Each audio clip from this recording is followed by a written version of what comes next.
जी, आज के सेशन में हम लोग उसके आगे महत्वपूर्ण प्रश्नों की सीरीज को हल कर लेते हैं और केवल हल नहीं करेंगे, इनके बारे में जानने का प्रयास करेंगे, कैसे-कैसे लगे। इससे 2 बातें होंगी, हमारा शॉर्ट वे में क्विक रिवीजन हो जाएगा, हम सभी प्रकार के प्रश्नों को आसानी से जान जाएँगे और आसानी से हम लोग पढ़ भी लेंगे। तो कौन-कौन हमारे साथ है, जल्दी जो साथ हैं, वो सभी साथी अपने कमेंट करें, कमेंट करके जवाब दें और हम सभी तथ्यों को पढ़ते हुए आगे बढ़ते हैं।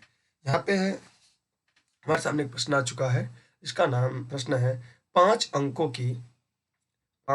की सबसे छोटी संख्या क्या है जिसे 12, 18, 21 और 28 से भाग देने पर समान शेषफल रहता है। बताइए इसको कैसे निकालेंगे? बताइए इसे कैसे निकाला जाएगा? इसमें एक काम करते हैं हम लोग। जी, इसके लिए एक सीरीज होती है, उस सीरीज के हिसाब से हम लोग काम करेंगे। हम सभी प्रश्नों में से सब्ट्रैक्ट करके लिखते हैं। तो पहले प्रश्न को हम पहले दाईं पेज पर लिख लेते हैं, उसके बाद इन प्रश्नों को हल करते हैं। 12, 18, 21, 28, 12, 18, 21, 28, 12 12 है, 18 है, 21 है, 28 है। इस प्रकार का जब प्रश्न पूछता है उसमें सबसे पहले हम डिफरेंस निकालें। समान शेष बचने की बात कर रहा है। यहाँ प्रश्न में एक शब्द कह रहा है समान शेष बचे। जब भी समान शेष की बात करता है हम क्या करते हैं? डिफरेंस निकालते हैं, सबसे बड़े में से सबसे छोटों का और सबसे छोटों में सबसे बड़ों का। तो हमें कितनी डिफरेंस निकलेंगी? हाँ, आइए हम इन सभी के डिफरेंस निकालते हैं, फिर उनके बारे में जानने का प्रयास करते हैं। इसके लिए एक रूल होता है, वही रूल हम लोग यूज करते हैं। पहले सबसे पहले मैं 28 लिखेंगे, क्या लिखेंगे? 28 लिखेंगे।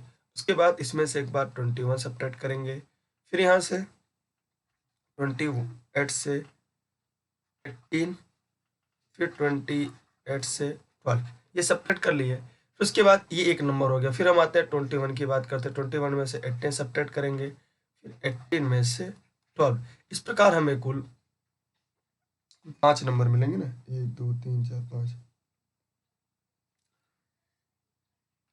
ठीक है, उसके बाद फिर एक नंबर और आपको यहाँ से मिलेगा।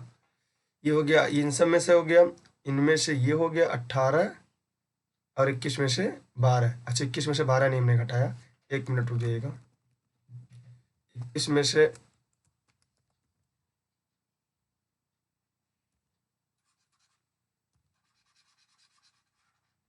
ठीक, तो यहाँ पे 21 में से 18 गया और 21 में से 12, फिर 18 में से 12। हम क्या करते हैं, प्रश्न एक बार आपको दिखा देते हैं, जो लाइव हुए हैं देख ले।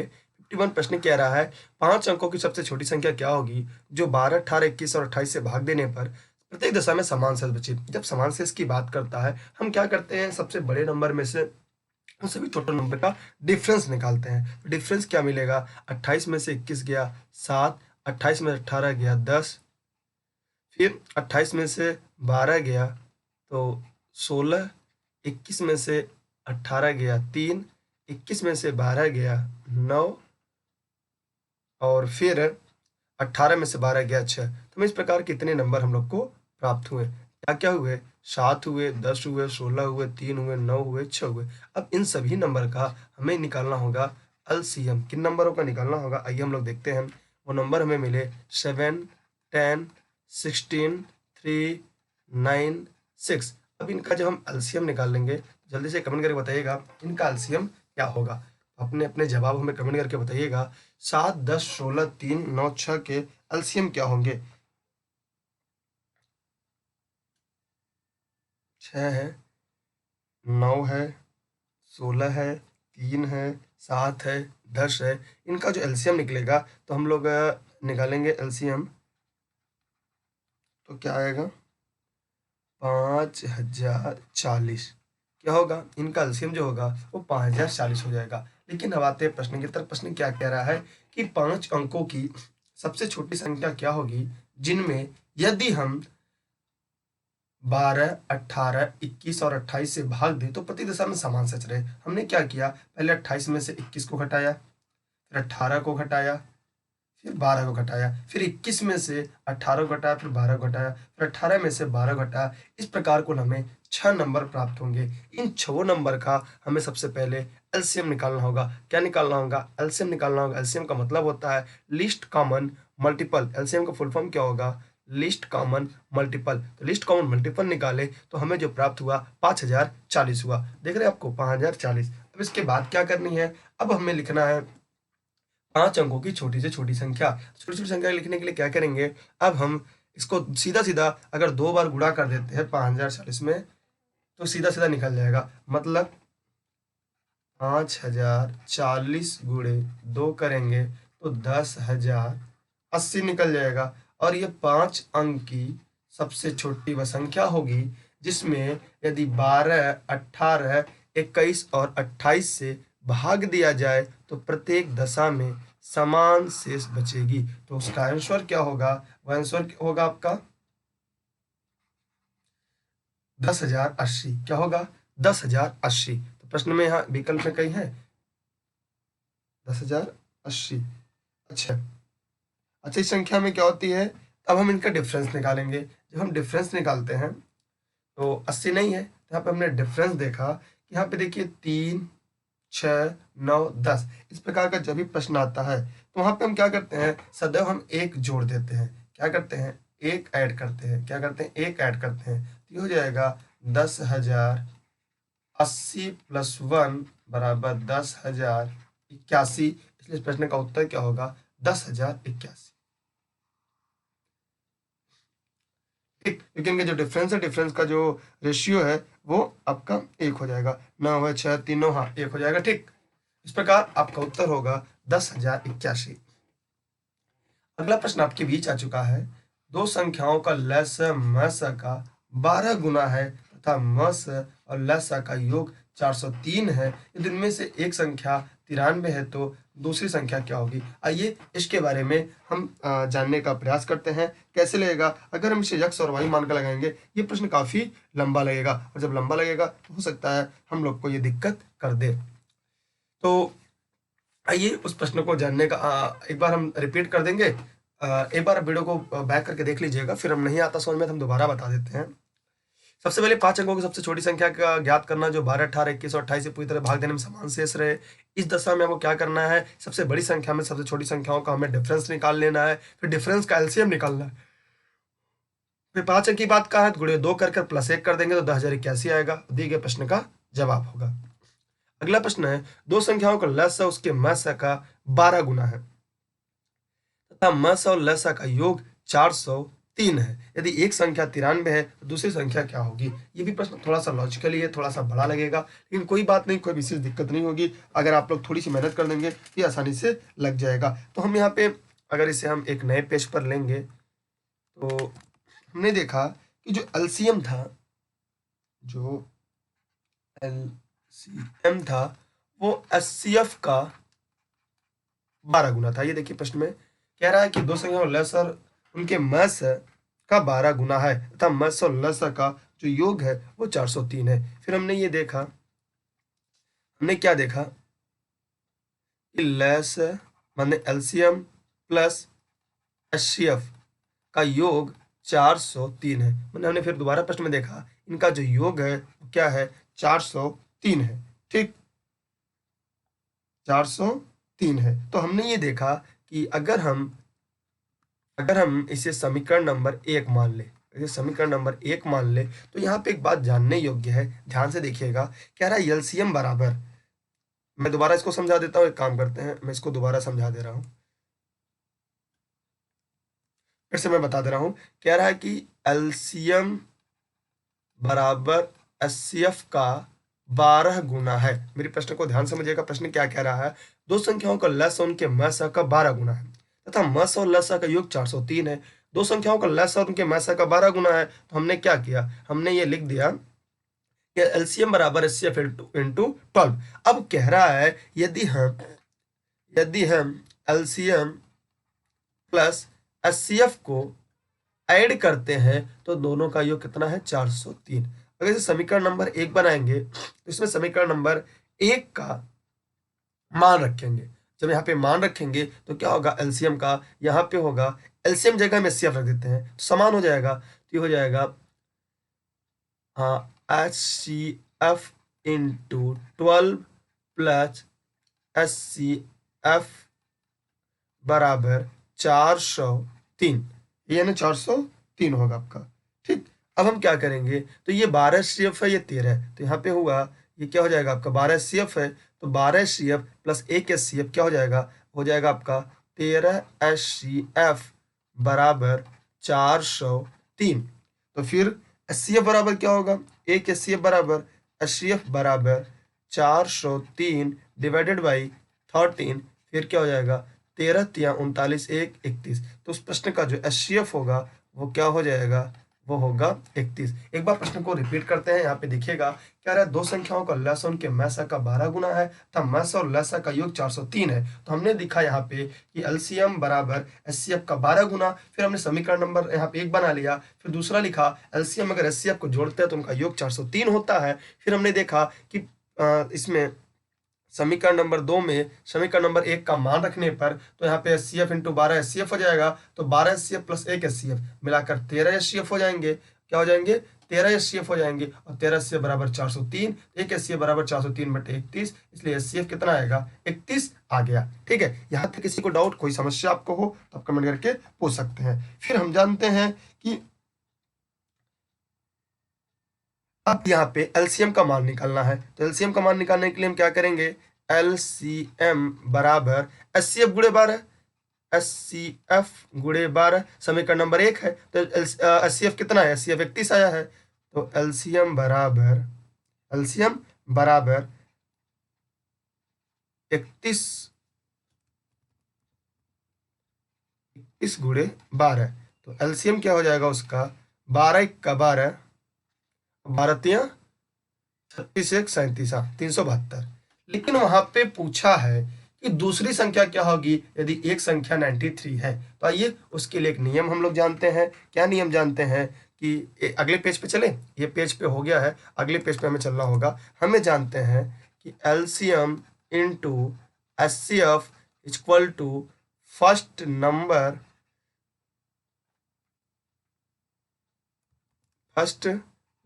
इंटू क्या होगा, सेकेंड नंबर होगा। ठीक, अब हमने यहां देखा एलसीएम कितना मिला, हमें एलसीएम मिला 372, एचसीएफ कितना मिला 31। यदि पहली संख्या क्या थी, ये प्रश्न को देख लेते हैं। पहली संख्या यदि 93 है, पहली संख्या क्या है 93 है, तो यहाँ पे हमने इसको हल किया,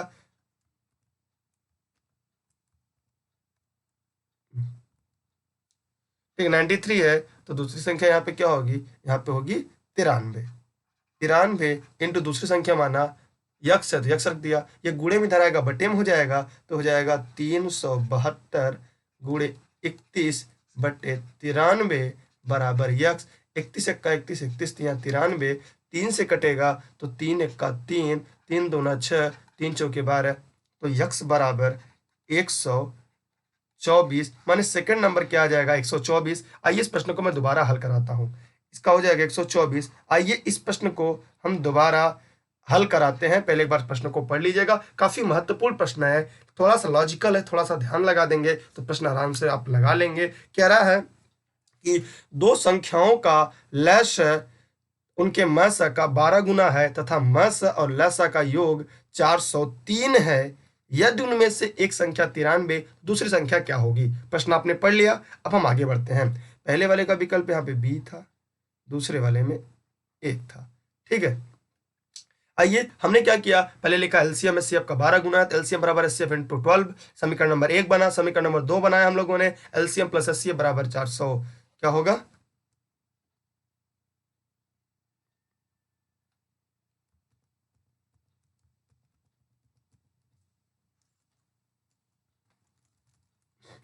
क्या हो रहा है जी, ये हो गया। अरे ये कहां से,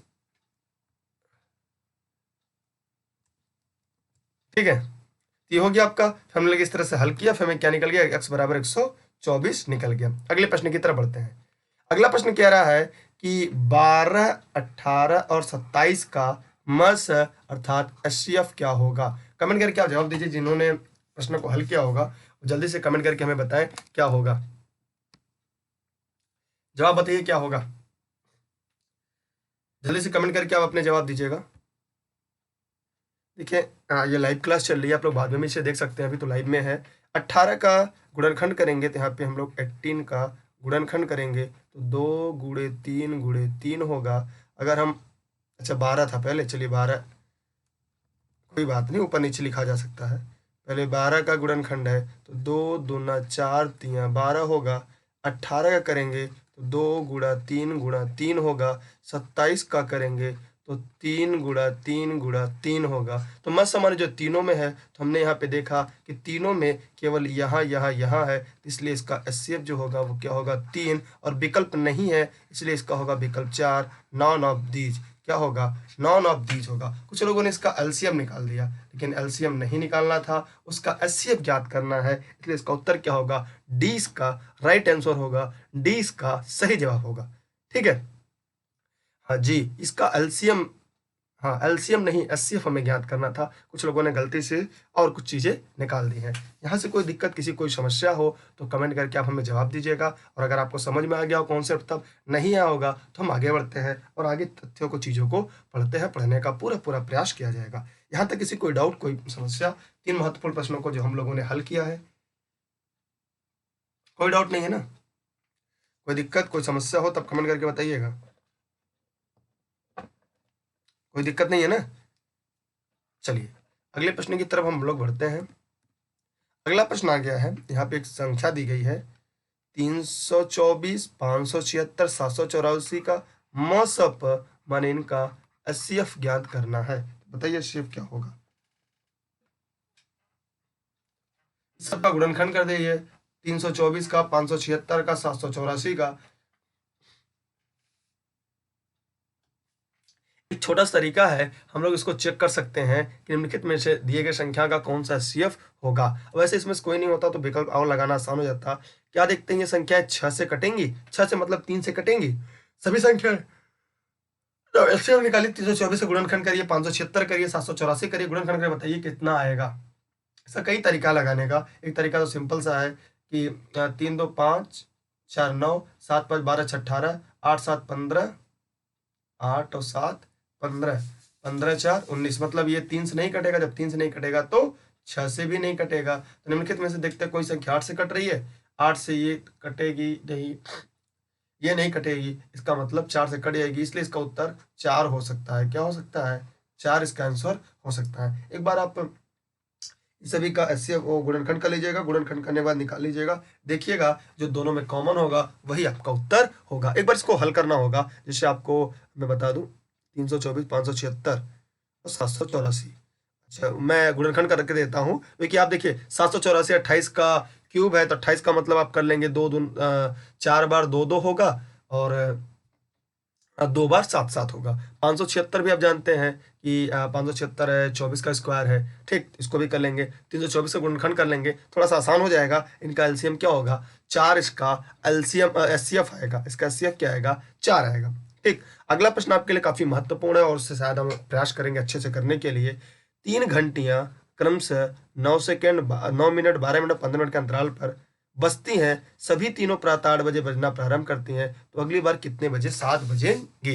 इसके लिए सबसे पहले हम 9 12 15 का क्या निकालेंगे, एलसीएम निकालेंगे। क्या निकालेंगे, देखिए इसके लिए जरूरी नहीं कि प्रश्न जैसा मैं आपको पढ़ा दिया ऐसे परीक्षा में हूबहू आ जाए। कभी कभी कहता है ट्रैफिक की 3 लाइट है, क्रमशः 9 सेकंड 12 सेकंड 15 सेकंड के बाद बदलती हैं। यदि एक बार लाइट तीनों 8:20 पर एक साथ जलती हैं तो अगली बार कब जलेंगी। या 3 धावक किसी वृत्ताकार पथ पर इतने इतने सेकंड में इतने इतने मिनट में दौड़ना प्रारंभ करते हैं, यदि वो इतने बजे दौड़ प्रारंभ करते हैं तो अगली बार वो कितने बजे मिलेंगे। इस तरह के प्रश्न परीक्षा में पूछे जाते हैं।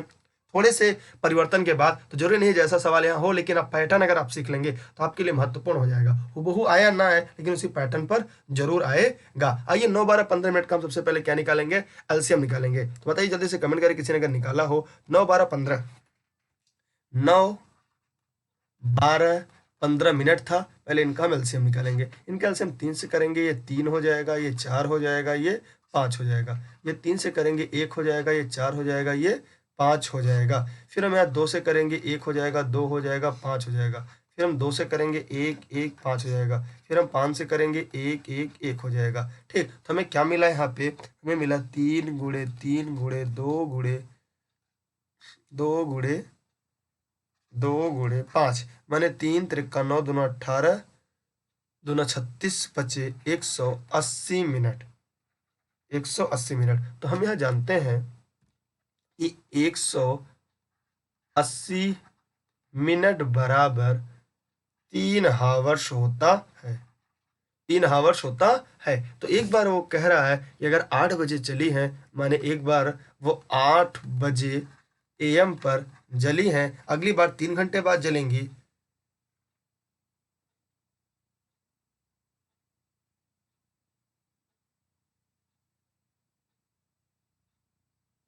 समझ नहीं पाए आपकी बात। तो ये हो जाएगा यहाँ पे +3 हावर्स हो जाएगा। अच्छा, जुड़ जाएगा 11 AM पर एक साथ जलेंगी। ठीक है, ठीक है। कितने पे? तो अब हमने देखा 11 AM पर एक साथ जलेंगी।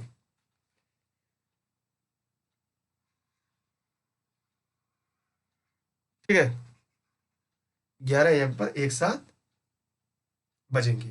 ठीक, आगे देखते हैं अगले प्रश्न की तरफ। समझ में आ गया? इस तरह के जब भी प्रश्न आएंगे, यहाँ पे हमने देखा कि इसका जो प्रश्न था उसका क्या था जी, थैंक यू। यहाँ पे क्या था, 11 AM पर एक साथ जलेंगी, चाहे जैसा भी प्रश्न इस टाइप का है। अगला प्रश्न आपका है वह छोटी छोटी संख्या बताइए जिसमें 3 जोड़ दे तो योगफल जो है वह इतने इतने से पूरी तरह से विभाजित हो जाए। तो इस तरह के जब भी प्रश्न आए, जब भी प्रश्न आए और जोड़ने की बात करें तो याद रखिएगा आप घटा दीजिएगा। जब जोड़ने की बात करें, क्या जोड़ दे, तो वह संख्या क्या करना है आपको, घटा देना है। उसका एलसीएम निकालेंगे। एलसीएम निकालने के बाद जब जोड़ने की बात करेगा तो हम क्या करेंगे, घटा देंगे। आइए इसको निकालते हैं। 36, 45 और 50। 36, 45 और 50 के पहले एलसीएम निकालेंगे। क्या करेंगे, 36, 45 और 50 का एलसीएम निकालेंगे। 36, 45 और 50 का एलसीएम निकालेंगे। तो एलसीएम निकलेगा तो क्या होगा, यहाँ पे क्या होगा, पहले 3 से काटेंगे, 2 से काट दे, 2 से काटेंगे 18 होगा, 2 से काटेंगे 45 होगा, 2 से काटेंगे 25 होगा। फिर हम 2 से डिवाइड करेंगे तो ये होगा 9, ये होगा 45, ये होगा 25। फिर हम करेंगे 3 से डिवाइड। 3 से डिवाइड करेंगे तो क्या होगा, 3 होगा, 15 होगा, ये 25 होगा। फिर हम 3 से डिवाइड करेंगे, 1 होगा, 5 होगा, ये 25 होगा। फिर हम आगे डिवाइड करेंगे 5 से, ये 1 हो जाएगा, ये 1 हो जाएगा, ये 5 हो जाएगा। आप लोग कमेंट करके बताइए कितना आएगा। आप लोग हमसे तेज हल कर रहे होंगे। 5 आएगा, 1 1 1। हमें क्या मिला यहाँ पे, हमें मिला 2 × 2 × 3 × 3 5 × 5, मतलब 2 दूना 4 3 12 3 36 25 18 25 90 900। क्या सभी के 900 आए? क्या सभी के 900 आए? 900 सभी के हैं। अब क्या रहा है जी, 900 आ गया ना। अब इसमें प्रश्न में वापस आते हैं। प्रश्न में कह रहा है 3 जोड़ दें, माने जब संख्या में 3 जोड़ेंगे तो वह योगफल जो होगा वह इनसे कटना चाहिए। अगर कल्पना करिए, अगर इसमें 3 जोड़ देंगे तो शेष बचेगा, लेकिन 3 जोड़ने पे कटना चाहिए। उस दशा में हम क्या करेंगे, -3 कर देंगे तो ये हो जाएगा 897। बात को समझिएगा। अब इस 897 को, अब इस 897 को जब हम 36 से 45 से 50 से भाग देंगे, नहीं कटेगा। तब तक नहीं कटेगा जब तक हम इसमें 3 ना जोड़े। इस प्रकार इस प्रश्न का विकल्प जो होगा दूसरा होगा, इसका तीसरा होगा और इसका पहला होगा। तो बात को समझ लिया आपने कि ये तब तक नहीं कटेगा जब तक 3 ना जोड़े। इसलिए जब जोड़ने के लिए कहेगा तो हम क्या करते हैं, घटा देते हैं। क्या इस प्रकार से आपको इस प्रश्न का, दिए गए प्रश्न का उत्तर समझ में आया? अगर आ गया हो तो जल्दी से आप अपने कमेंट करें और कमेंट करके हमें बताने का प्रयास करें, ताकि हम भी ये जान जाए या हमें भी ये समझ में आ जाए कि आपका कॉन्सेप्ट क्लियर हो गया। आपने जो, हमने जो पढ़ाया वो आपको समझ में आ गया। क्लियर हुआ? जब जोड़ने की बात करेगा घटा देंगे और जब कहेगा क्या शेष बचे तो हम जोड़ देंगे। ठीक, ये कॉन्सेप्ट आप याद रखिएगा, कभी आपके परीक्षा में गलतियां नहीं होंगी। ठीक, आगे बढ़ते हैं अगले प्रश्न की तरफ। अगला प्रश्न आपका आ गया है। अगला प्रश्न है, यदि एक स्केल, यदि एक स्केल है, यदि एक स्केल है इसकी अधिकतम संभव लंबाई क्या होगी जो निम्नलिखित की 3 लंबाइयों को ठीक ठीक मापने के लिए प्रयुक्त किया जाए। देखिए, जब अधिक से अधिक की बात करता है, जब अधिक से अधिक की बात करेगा तो वहां पे हमेशा SCF निकलेगा। क्या निकलेगा? SCF निकलेगा। ठीक है, हाईएस्ट कॉमन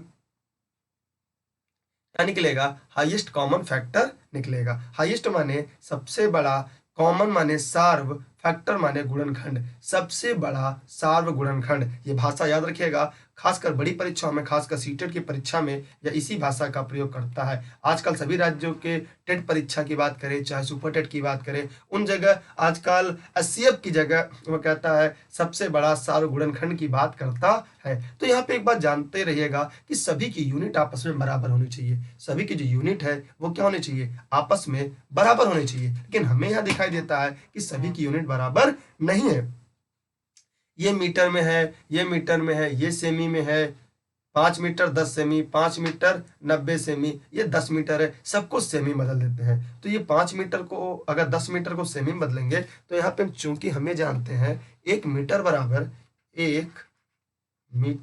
बराबर 100 सेंटीमीटर होता है। तो वहां पे दिया है कितना? दिया है आपका 10 मीटर। 10 मीटर दिया है तो हम लोग क्या करेंगे? यहाँ लिखेंगे 10 मीटर बराबर, सही बदलना है, 10 इंटू 100 कर देंगे तो क्या हो जाएगा? 10 इंटू 100, 1 मीटर बराबर 100 सेमी। क्या हो जाएगा? ये 1000 सेंटीमीटर हो जाएगा। तो 1 मीटर बराबर 1000 सेमी। फिर आगे क्या कह रहा है? 5 मीटर 10 सेमी। तो यहाँ पे हम लोग क्या करेंगे? 5 मीटर प्लस 10 सेंटीमीटर है। ठीक, तो 5 मीटर को हम बदलेंगे तो 5 गुणे 100 प्लस 10 गुणे 1, ये हो जाएगा 500 प्लस 10 बराबर 510 सेंटीमीटर। 510 सेंटीमीटर। फिर अगला क्या कह रहा है? 5 मीटर 90 सेमी। फिर कह रहा है 5 मीटर प्लस 90 सेंटीमीटर। तो 5 मीटर जो है, अब 5 मीटर को जो है इसको बदलेंगे तो 5 गुणे 100 सेंटीमीटर प्लस 90 सेंटीमीटर, ये हो जाएगा 500 प्लस 90 बराबर 590 सेंटीमीटर। अब हमें 3 यूनिट मिल गए। कौन कौन मिले? पहला मिला 1000 सेंटीमीटर, 1000 सेंटीमीटर। दूसरा मिला 510 सेंटीमीटर। तीसरा मिला 590 सेंटीमीटर। अब इनका आपको SCF निकालना है। तो बताइए जल्दी से इनका SCF क्या होगा? अब अगर इनका SCF निकालेंगे तो सीधा सीधा ये देखते हैं, अगर हम या दो विधियां हम अगर निकाल लें, अच्छा इस विधि से निकाला जाए तो सीधा सीधा अगर हम इसका SCF निकाले, जुगाड़ से निकाल दे अगर, तो 10 गुणे 100 कर दें, या 10 गुणे 10 गुणे 10 कर देते हैं ना। रुक जाइए, थोड़ा सबको 10 गुणे 10 कर देते हैं। 510 को देखिए करते हैं,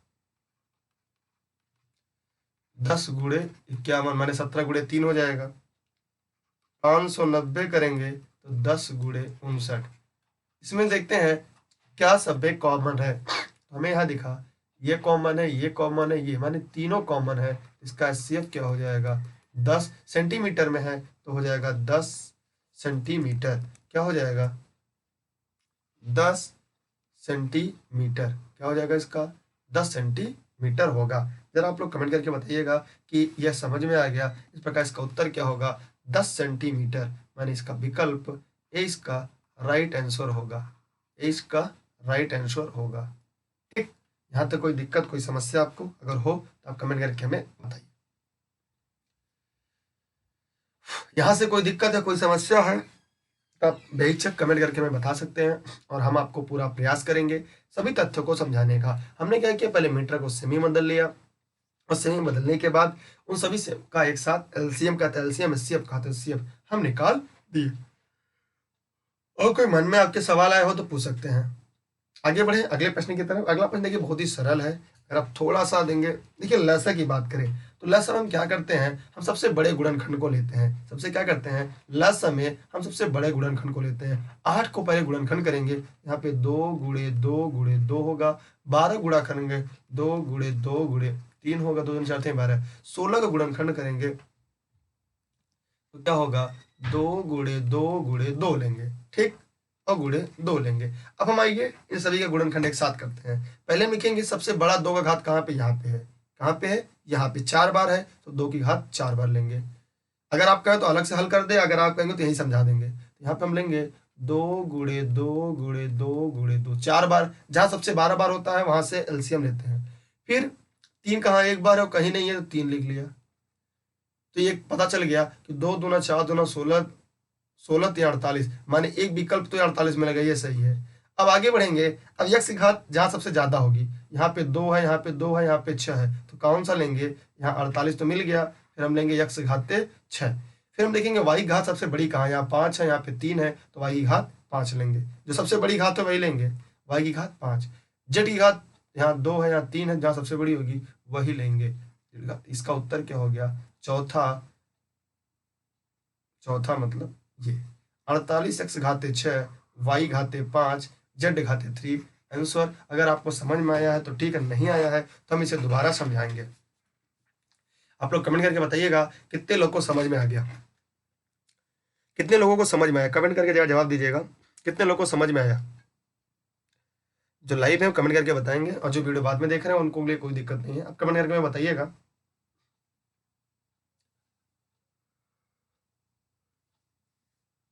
बताइए क्या दिक्कत है, कोई समस्या, कोई नहीं है ना, कॉन्सेप्ट क्लियर हुआ, ठीक है। आगे बढ़े अगले प्रश्न की तरफ। जो लाइव में कमेंट करके बताएं कि आगे बढ़े जाए अगले प्रश्न की तरफ। ठीक है, आगे बढ़ते हैं। हमें पूरा समझा समझा के हल करना है ताकि कोई कॉन्सेप्ट आपके गलत ना हो। अगला प्रश्न आ गया आपका 59, आप शायद देख रहे होंगे। कह रहा है कि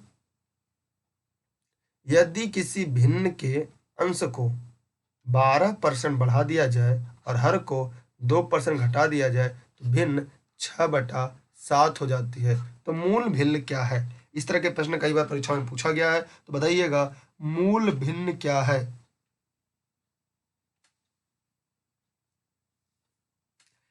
कैसे लगेगा, देखिए आइए लगाने का प्रयास करते हैं हम लोग और हल करेंगे, और उम्मीद करते हैं लग भी जाएगा। भिन्न के अंश को 12% बढ़ाया गया। अगर हम मान लेते हैं कि माना मूल भिन्न a/b था, a में कितना बढ़ा 12%, तो यहाँ लिखेंगे 112, 100 से ज्यादा होगा तो 112%, पूरे का बट्टा 2% घटा दिया तो हो जाएगा 98%, बराबर 6/7। ठीक, अब इसी को अगले पेज पे अगर हम लेके चलेंगे तो यहाँ पे एक बात हम तो यहाँ पे लगा देते हैं, हल भी कर देंगे। परसेंटेज से परसेंटेज कट गया, ठीक, परसेंटेज से क्या होगा, परसेंटेज कट गया, तो बचेगा आपका, अगले पेज पे लेके चलते हैं, a/b इंटू 112/98 बराबर 6/7। आइए प्रश्न को एक बार पढ़ लेते हैं। यदि किसी भिन्न के अंश को 12% बढ़ा दिया जाए और हर को 2% घटा दिया जाए तो भिन्न का मान 6/7 हो जाता है, तो मूल भिन्न क्या है। तो मूल भिन्न क्या है उसे जानने का पढ़ने का प्रयास करते हैं। तो मूल भिन्न के लिए अब इसी समीकरण को हल करना है, तो जल्दी से आइए हम लोग हल करते हैं। तो यहाँ पे ये गुणे में है, इधर जाएगा तो पलट जाएगा, ये हमें प्राप्त होगा a/b बराबर 6/7, तो पहले से है, गुणे ये जाएगा तो 98/112 हो जाएगा।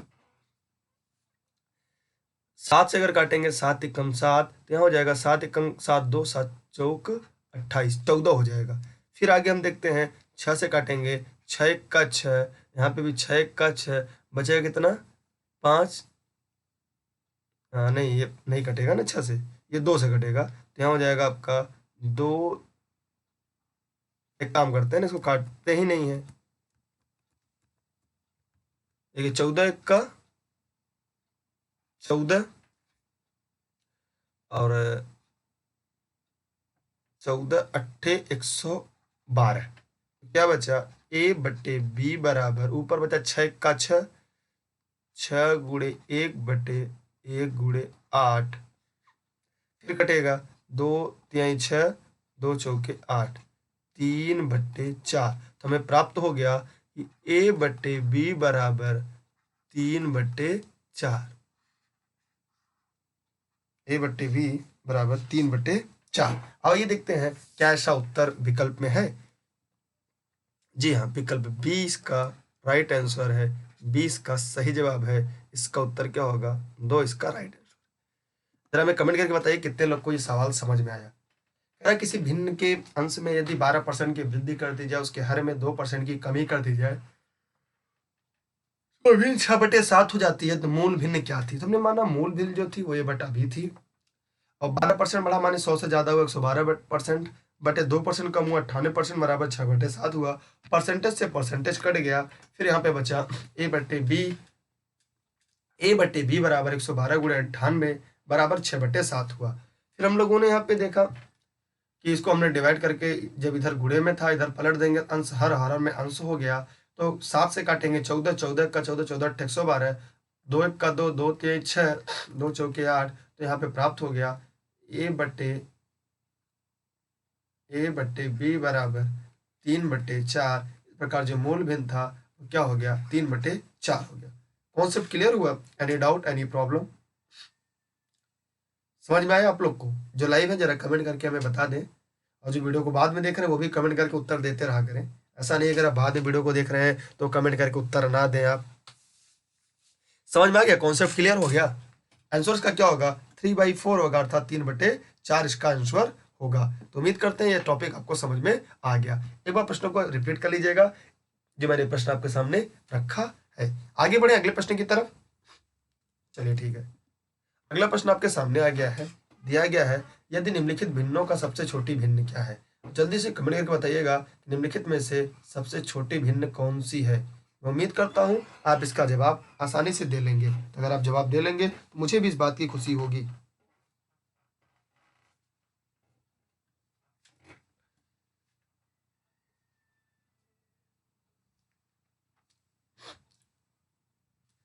जी हाँ, आप लोगों ने सही बताया। कैसे आप लोगों ने निकाला?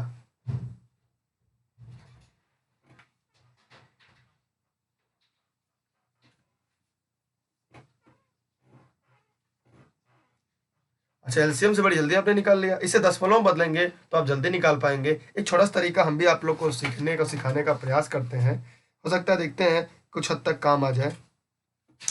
अगर हम घटात के चलते हैं, अगर हम इसके हर में से अंश को घटाएंगे, 11 में से 6 गया, 11 में से 6 जाएगा तो क्या होगा? 11 में से 6 गया तो 5 बचेगा, 18 में से 13 जाएगा 5 बचेगा, 22 में से 15 जाएगा 7 बचेगा, 36 में से 19, 36 में से अगर 19 जाएगा तो क्या बचेगा आपका?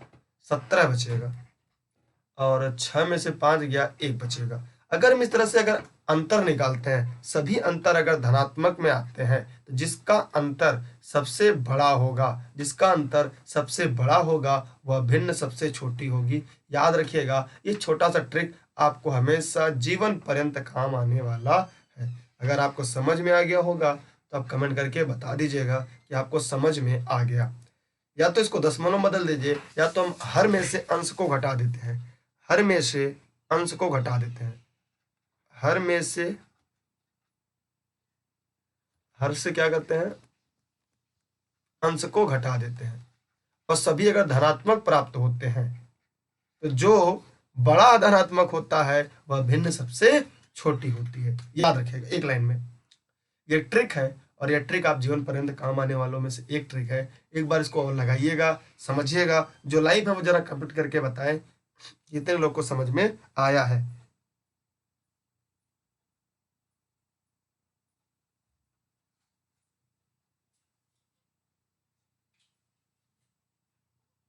जल्दी से कमेंट करके बताइएगा क्या ये ट्रिक आपको समझ में आ गई हो। अगले प्रश्न की तरफ हम बढ़ते हैं। अगला प्रश्न आपका है 61। क्या कह रहा है? यदि हम अंश में अगर माइनस में आएगा तो जो छोटा होगा वो बड़ा। बाकी भिन्न पड़ेंगे, हम लोग देख लेंगे, उसका तुलना भी कर लेंगे। यदि हम अंश में एक जोड़ दे, अगर अंश में एक जोड़ दे तथा हर में घटा दें तो भिन्न एक हो जाती है। ठीक, यदि हम केवल हर में एक जोड़ दें तो भिन्न 1/2 हो जाती है। आइए इस प्रकार के भिन्न को विकल्प से हल करते हैं।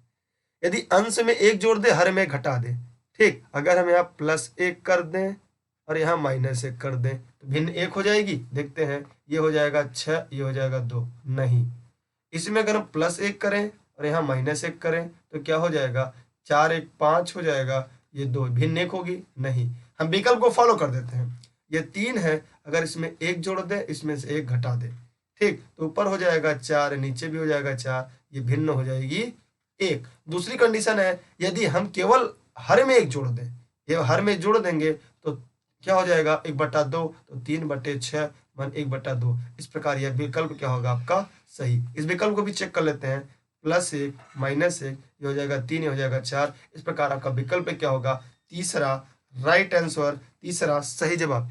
इस प्रश्न को हल करने के लिए केवल विकल्प को फॉलो कर दीजिए, जो विकल्प पे सटीक बैठ गया वही आपके प्रश्न का उत्तर होगा। तो उम्मीद करते हैं ये टॉपिक, ये प्रश्न आपको पूरी तरीके से, अच्छी तरीके से समझ में आ गया होगा।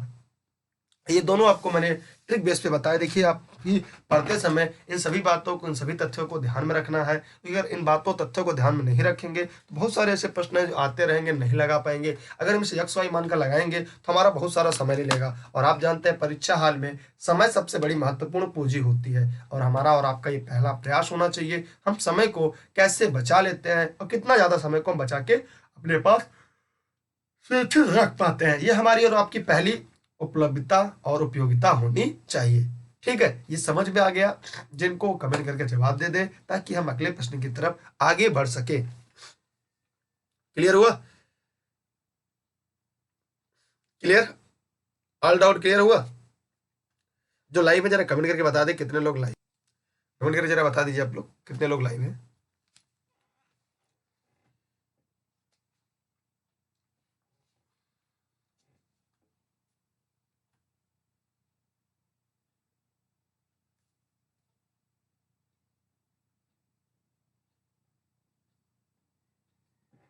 ठीक है, चलिए आगे बढ़ते हैं हम लोग।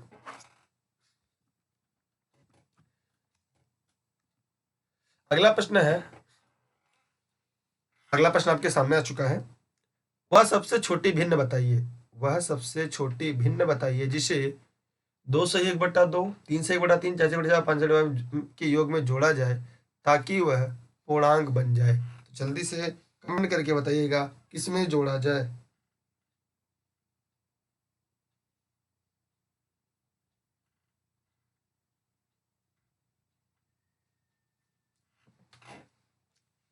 बताइए, पहले इसका योग निकाल लीजिए। वह सबसे छोटी भिन्न बताइए जिसे इतने इतने में जोड़ा जाए ताकि वो पूर्ण, बताइए कमेंट करके क्या होगा, बताइए कहाँ कैसे लगेगा। इसके लिए पहले 2 से 1/2, 3 से 1/4, पहले इसको जोड़ ही लेते हैं। ठीक है, जोड़ लेंगे तो सारे बहुत सारे कॉन्सेप्ट हमारे अपने आप क्लियर हो जाएंगे। आइए हम लोग जोड़ते हैं।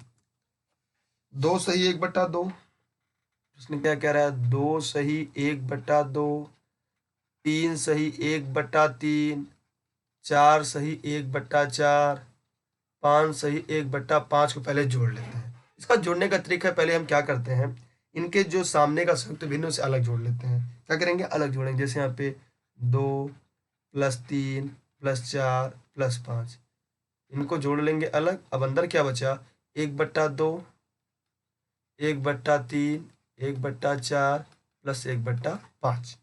अभी होगा 3 2 5 4, 3 2 5 5 10 4 14 हो जाएगा। 14 प्लस इसका अंदर एलसीएम लेंगे तो क्या हो जाएगा, 4 3 12 25 60, 60 होगा। जब 60 होगा तो ये 2 से 60 में भाग देंगे, 30 बार जाएगा, तो अंश में गुणा 30 से करेंगे। 3 से भाग देंगे तो 20 आएगा, 4 से भाग देंगे 15 आएगा, 5 से भाग देंगे 20 आएगा। ठीक, अब क्या होगा, अब ये हो जाएगा 14 प्लस, ऊपर जोड़ेंगे 30 20 50, 30 और 20 50, और 50 और 20,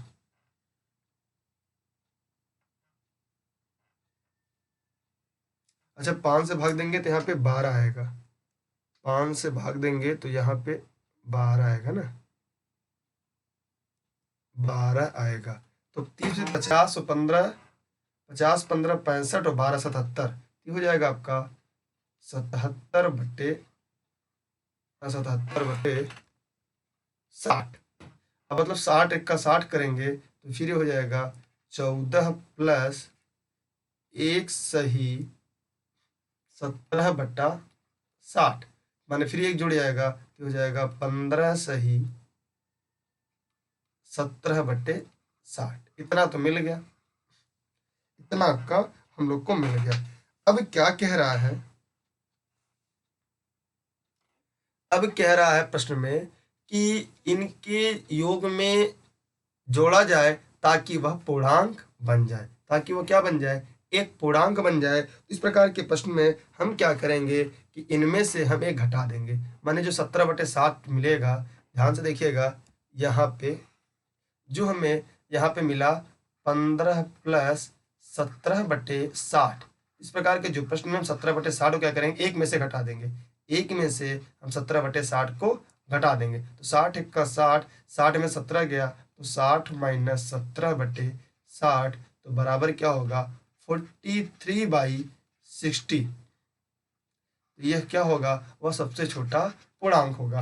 अब आते हैं प्रश्न की तरफ, वह सबसे छोटी भिन्न बताइए जिससे हम 2 से 1/2, 3 से 1/3, 4 से 1/4, 5 से 1/5 में के योग में जोड़े। अगर इनके योग में जोड़ा जाए तो वह क्या बन जाएगा, पूर्णांक बन जाएगा। अब जब सब के हम इनमें जोड़ेंगे तो क्या बन जाएंगे, वे सभी पूर्णांक बन जाएंगे। जब हम 43/60 में जोड़ेंगे तो वे सभी क्या बन जाएंगे, एक पूर्णांक बन जाएंगे। क्या बन जाएंगे, एक पूर्णांक बन जाएंगे, क्योंकि ये तो हमें पूर्ण संख्या मिल गई, क्योंकि ये तो पूर्ण हो गया, पूर्ण से कोई मतलब नहीं है। ठीक, अब हमें जो मिलना था वो 17/60 से था, इसलिए हमने क्या किया, एक में से घटा दिया। अब जब जब उसको जोड़ेंगे तब तक क्या बन जाएगा, यह एक पूर्णांक बन जाएगा। क्या बन जाएगा, पूर्णांक बन जाएगा। ठीक,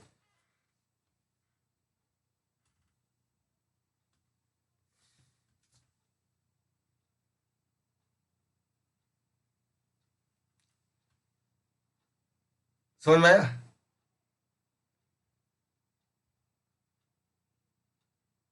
चलिए आगे बढ़ते हैं अगले प्रश्न की तरफ। अगला प्रश्न है 63 बताइएगा आप लोग, भिन्नों की संकल्पना से परिचित कराने के लिए एक अध्यापक क्या प्रारंभ कर सकता है। कमेंट करके हमें जवाब दीजिएगा। उम्मीद करते हैं कि आप इस प्रश्न का जवाब सबसे पहले और सबसे सही देंगे।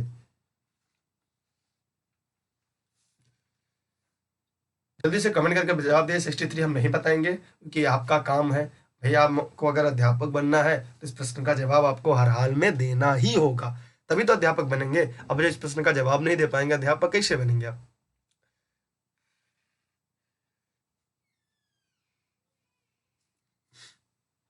बताइए,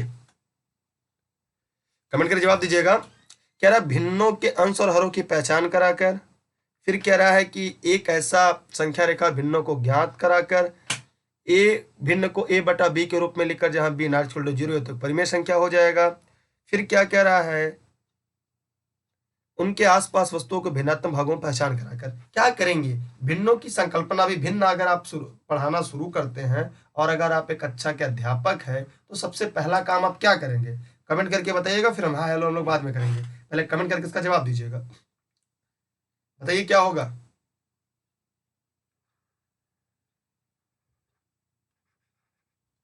इसका जवाब क्या होगा, इसका जवाब चौथा सही है। जिन्होंने 4 बताया उनके जवाब सही है। क्या करेंगे, उनके आसपास की वस्तुओं को भिन्नात्मक भागों क्या कराएंगे, पहचान कराएंगे। किसके आधार पर, एनसीएफ 2005 के आधार पर। किसके आधार पर, एनसीएफ 2005 के आधार पर। किसके आधार पर, एनसीएफ 2005 के आधार पर। ठीक, इस प्रकार इसका उत्तर क्या होगा, चौथा। क्योंकि जैसे कि बेटा ये बताओ कितनी रोटी लाए थे, सर 2 रोटी। अगर एक रोटी खा ली कितना बचा, सर आधा बचा। आधा मतलब 1/2 बचा। एक रोटी में 3 लोग को बांटना है, कैसे बांटेंगे। इस तरह के जो आसपास की जो उनकी वस्तुएं होती हैं उन्हें भिन्नात्मक भागों की पहचान कराकर हम भिन्नों की संकल्पना से बालकों को परिचित करा सकते हैं। ठीक है, तो बताइए कितने लोग को एक कॉन्सेप्ट समझ में आ रहा है या जो आप लोग पढ़ रहे हैं। प्रश्न नंबर 64 है, तो यहाँ पे आप आसानी से इसको हल कर लीजिएगा।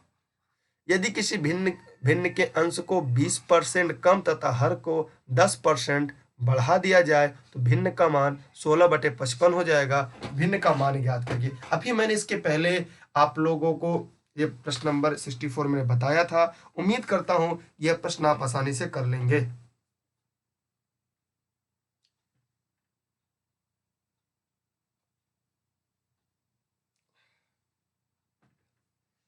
देखिए कह रहा है कि किसी भिन्न के 20% कम कर दे, हर को बढ़ा दिया जाए तो भिन्न का मान इतना हो जाएगा। तो चलिए करते हैं हम लोग। परिणाम भिन्न कितनी है? यहाँ पे है 16/55 भिन्न है। कह रहा है उसके अंश को 20% बढ़ा दे। 100 होता है तो हम 120% कर दें।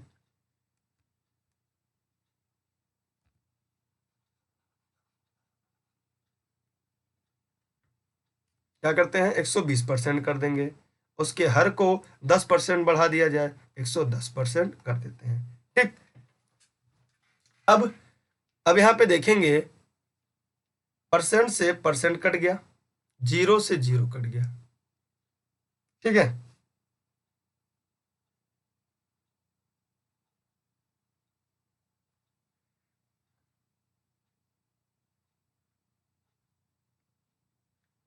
एक मिनट रुकिएगा, एक मिनट रुकिएगा, एक मिनट रुकिएगा। इस प्रश्न को हम अगले पेज पे हल करते हैं। ठीक है, अगले पेज पे हल करेंगे तब जाके क्लियर होगा। एक नया पेज लेते हैं हम लोग। नया पेज पे हल करेंगे तो थोड़ा कॉन्सेप्ट जल्दी क्लियर होगा। माना वो भिन्न जो थी वो a/b थी। उसमें हमने अंश को कितना बढ़ाया? 20%, 120% हो गया। हर को कितना बढ़ाया? 110% बढ़ाया। अब परिणामी भिन्न कितनी हो गई? परिणामी भिन्न जो थी वो 16/55 हो गई। 16/55 हो गया। अब हमने क्या किया? परसेंटेज से परसेंटेज कट गया। a/b into 120 into 110 equal to 16/55। फिर 0 से 0 कट गया। फिर a/b से कम करना था क्या? ओह सॉरी, 20% कम करना था, माफी चाहते हैं। हाँ हाँ, एक मिनट, एक मिनट, एक मिनट, एक मिनट। हमने प्रश्न को पूरा नहीं पढ़ा। Wait wait wait wait wait wait wait, इस प्रश्न को हमने कम करना था। फिर से देखते हैं। वेट, a/b था, a/b था। फिर हमने क्या किया? 20% कम किया, 80%। ये हो जाएगा 110%। अब परिणामी भिन्न कितनी हो जाती है? 16/55। अब हम काटने का काम करते हैं। परसेंटेज से परसेंटेज कट गया, 0 से 0 कट गया। अब हमें जो प्राप्त होता है a/b गुणे 8/11 बराबर 16/55। उधर जाएगा, इसको पक्षांतर करते हैं। जब पक्षांतर करेंगे a/b बराबर 16/55 गुणे 11/8 हो जाएगा। 11 का 11, 11×5=55, 8 का 8, 8 दूना 16। तो a/b बराबर 2/5। इसका उत्तर देखते हैं क्या ये सही विकल्प में है? तो जी हाँ, इसका विकल्प 2/5 हमें मिल जाता है यहाँ पे। आइए इस प्रश्न को हम दोबारा हल करते हैं। हल करने के बाद एक बार और जानने का प्रयास करते हैं। कह रहा है कि यदि माना भिन्न क्या थी, एक तरीका, शॉर्ट तरीका यूज करते हैं। a/b थी और उसके अंश में 20% कम किया गया तो 80 हो जाएगा। हर में 10% बढ़ाया गया, 110 हो जाएगा। इस प्रकार परिणामी भिन्न 16/55 होगी। ध्यान देखिएगा एक लाइन में कैसे इसका उत्तर आता है। ठीक है, हम यहाँ पे देखते हैं, क्या देखेंगे? ये 0 से 0 कट गया। 8 का 8, 8 दूना 16, 11 का 11, 11×55। माने जो भिन्न होगी a/b बराबर 2/5। क्या हो जाएगी यहाँ पे? 2/5 हो जाएगी। इस प्रकार इसका उत्तर ए, इसका राइट आंसर हो गया। एक लाइन में हमने उत्तर ला दिया। एक लाइन में मैं दोबारा बता दूं, a/b को अगर 20% कम गया तो 80/100 हो गया, 110 बढ़ाया गया बराबर 16/55 किया गया। तो हमने क्या किया? एक लाइन में इसका उत्तर आएगा। ध्यान देखिएगा, एक लाइन में ही आएगा। ये 0 से 0 कट गया। जब गुणे में हो तो अंश अंश से हर से काटा जा सकता है। 8 दूना 16, 11×5=55। तो क्या होगा आपका? 2/5 होगा। ठीक, इसका हम एक लाइन में भी देखिए, कहाँ हम लोगों ने इतना बड़े में हल किया और यहाँ हम लोगों ने एक लाइन में हल किया। इसके लिए क्या है, आपकी कैलकुलेशन जितना जल्दी जल्दी स्ट्रांग होती जाएगी उतना आपके लिए गणित आसान होता जाएगा। अब हम अगले प्रश्न की तरफ बढ़ते हैं। अगला प्रश्न आपके सामने है कि स्थानीय मानों का अंतर क्या होगा। तो ये आप तो हम आसानी से कर लेंगे, हम तो जानते हैं, आप भी जानते होंगे। कह रहा है 6 के स्थानीय मान, 6 का मान ये होगा, 6 लिखेंगे, उसके दाएं तरफ कितने अंक है, 2 2 4, 4 अंक लिख दिया हमने, 4 जीरो। फिर कह रहा है एक और 6 ये, तो भैया 60,000 और 6 का अंतर क्या होगा, जल्दी से कमेंट करके आप जवाब दीजिएगा। 6,000 में से 6 घटाएंगे, इन दोनों का डिफरेंस क्या होगा, तो क्या होगा, इसका उत्तर होगा 59,994। अर्थात आपका विकल्प बी या विकल्प 2 सही है। विकल्प दूसरा क्या होगा, राइट आंसर होगा, सही जवाब होगा। यहाँ तक कोई दिक्कत, कोई समस्या है तो कमेंट करके आप हमें जरूर बताइएगा। और जितने लोग लाइव हैं वे अपने सभी साथियों को बता भी दें और सभी से लोग जुड़ जाया करें, क्योंकि ये क्लास आपको डेली लगभग 2 घंटे की क्लास आपको मिलती है। ठीक है, अब इसमें कह रहा है दोनों 8 के स्थानीय मानों का अंतर ज्ञात कीजिए। बहुत ही सिंपल प्रश्न है। हाँ, पेडोलॉजी हम शुरू करेंगे। पेडोलॉजी में मेरी गारंटी है कभी प्रश्न गलत नहीं हुआ। किसी भी भर्ती परीक्षा की बात करें, चाहे डीएसएसबी की बात करें, केवीएस की बात करें, नवोदय विद्यालय की बात करें, सीटेट की बात करें, एमपी टेट की बात करें, रीट की बात करें, एस टेट की बात करें, यूपी टेट की बात करें, सभी जगह शिक्षण को सम्मिलित किया गया है। और सबसे बात है, जो शिक्षण पढ़ना है तो हम गणित शिक्षण बहुत ही अच्छे तरीके से पढ़ाएंगे, इस बात का भरोसा रखिएगा। एक प्रश्न भी गलत नहीं होगा, एक प्रश्न भी आपके गलत नहीं होंगे। यहाँ पे पूछा है 8 के स्थानीय मानों का अंतर। यहाँ पे एक 8 है तो 8 लिख दिया। उसके बाद कितना अंक है, उसके दाईं तरफ हमने देखा 1 2 3 4 5 6, तो 6 जीरो लगा दिया, 1 2 3 4 5 6। यहाँ 8 है, फिर अंतर पूछा है, 8 के बाद 1 जीरो लगा दिया। अब इनका जो डिफरेंस होगा वही आपका उत्तर होगा। तो बताइए, अब जब भी उत्तर आएगा 3 3 6 7 अंक में होगा। और ये कितना अंक है, 3 3 6 अंक है, ये होगा नहीं। 1 अंक है, होगा नहीं। ये कितना है, 3 3 6 अंक है, होगा नहीं। तो जब भी उत्तर होगा 7 अंक में होगा। तो बिना प्रश्न हल किए भी कभी कभी अब थोड़ा सा प्रेजेंट ऑफ माइंड का प्रयोग करके सही प्रश्नों के सही विकल्प का चयन आसानी से आप कर सकते हैं। ठीक है, और कोई दिक्कत, कोई समस्या। अब अगला प्रश्न है, निम्न में से सबसे बड़ी संख्या कौन सी है, निम्नलिखित में से सबसे बड़ी संख्या कौन सी है। तो यहाँ पे देखिएगा, ध्यान से देखिएगा, पहले नंबर डिजिट को जान लीजिएगा। और 67 एकदम इजी है, इसलिए हम चाहेंगे कि इसका उत्तर आप सभी लोग स्वयं से बताएंगे तो हमें भी ज़्यादा खुशी होगी, हमें भी ज़्यादा अच्छा लगेगा, क्योंकि एकदम आसान सा प्रश्न है। इसमें कुछ भी नहीं विशेष करना है, कुछ भी नहीं का मतलब कुछ भी नहीं करना है।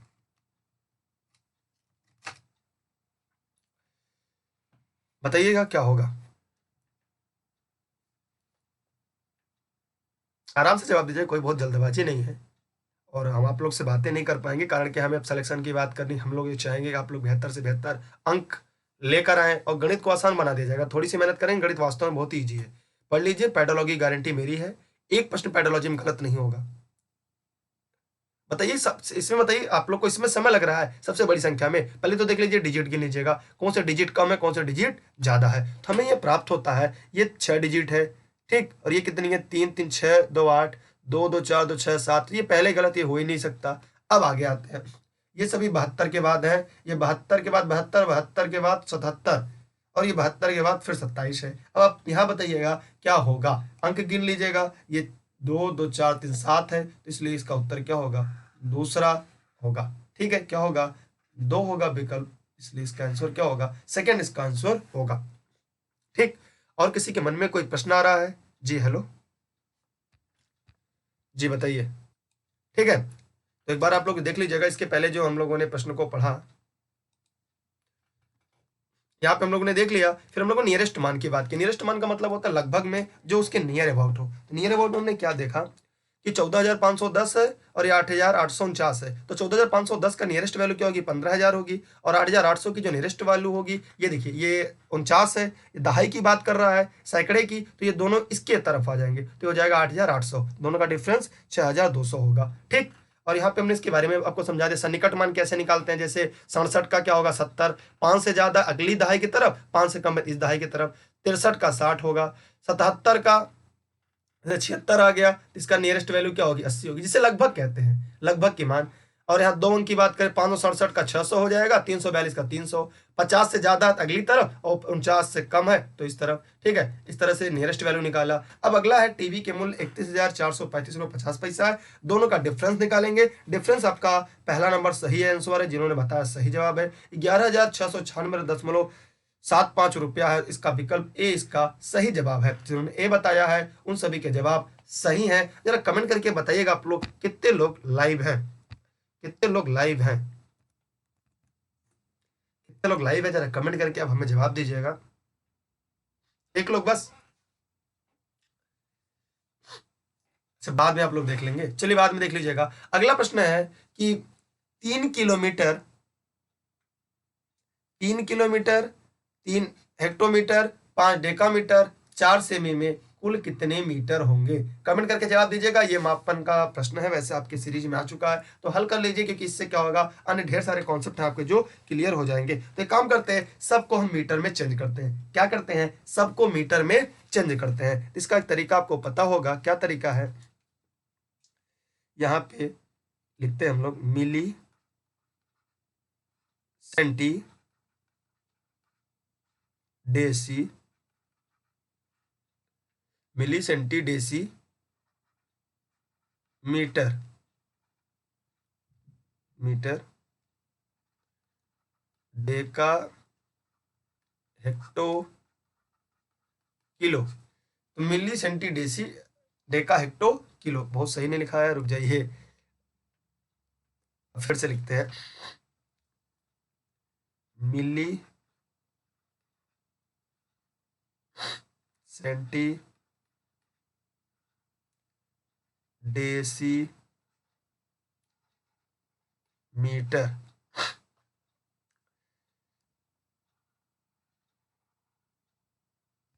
फिर डेका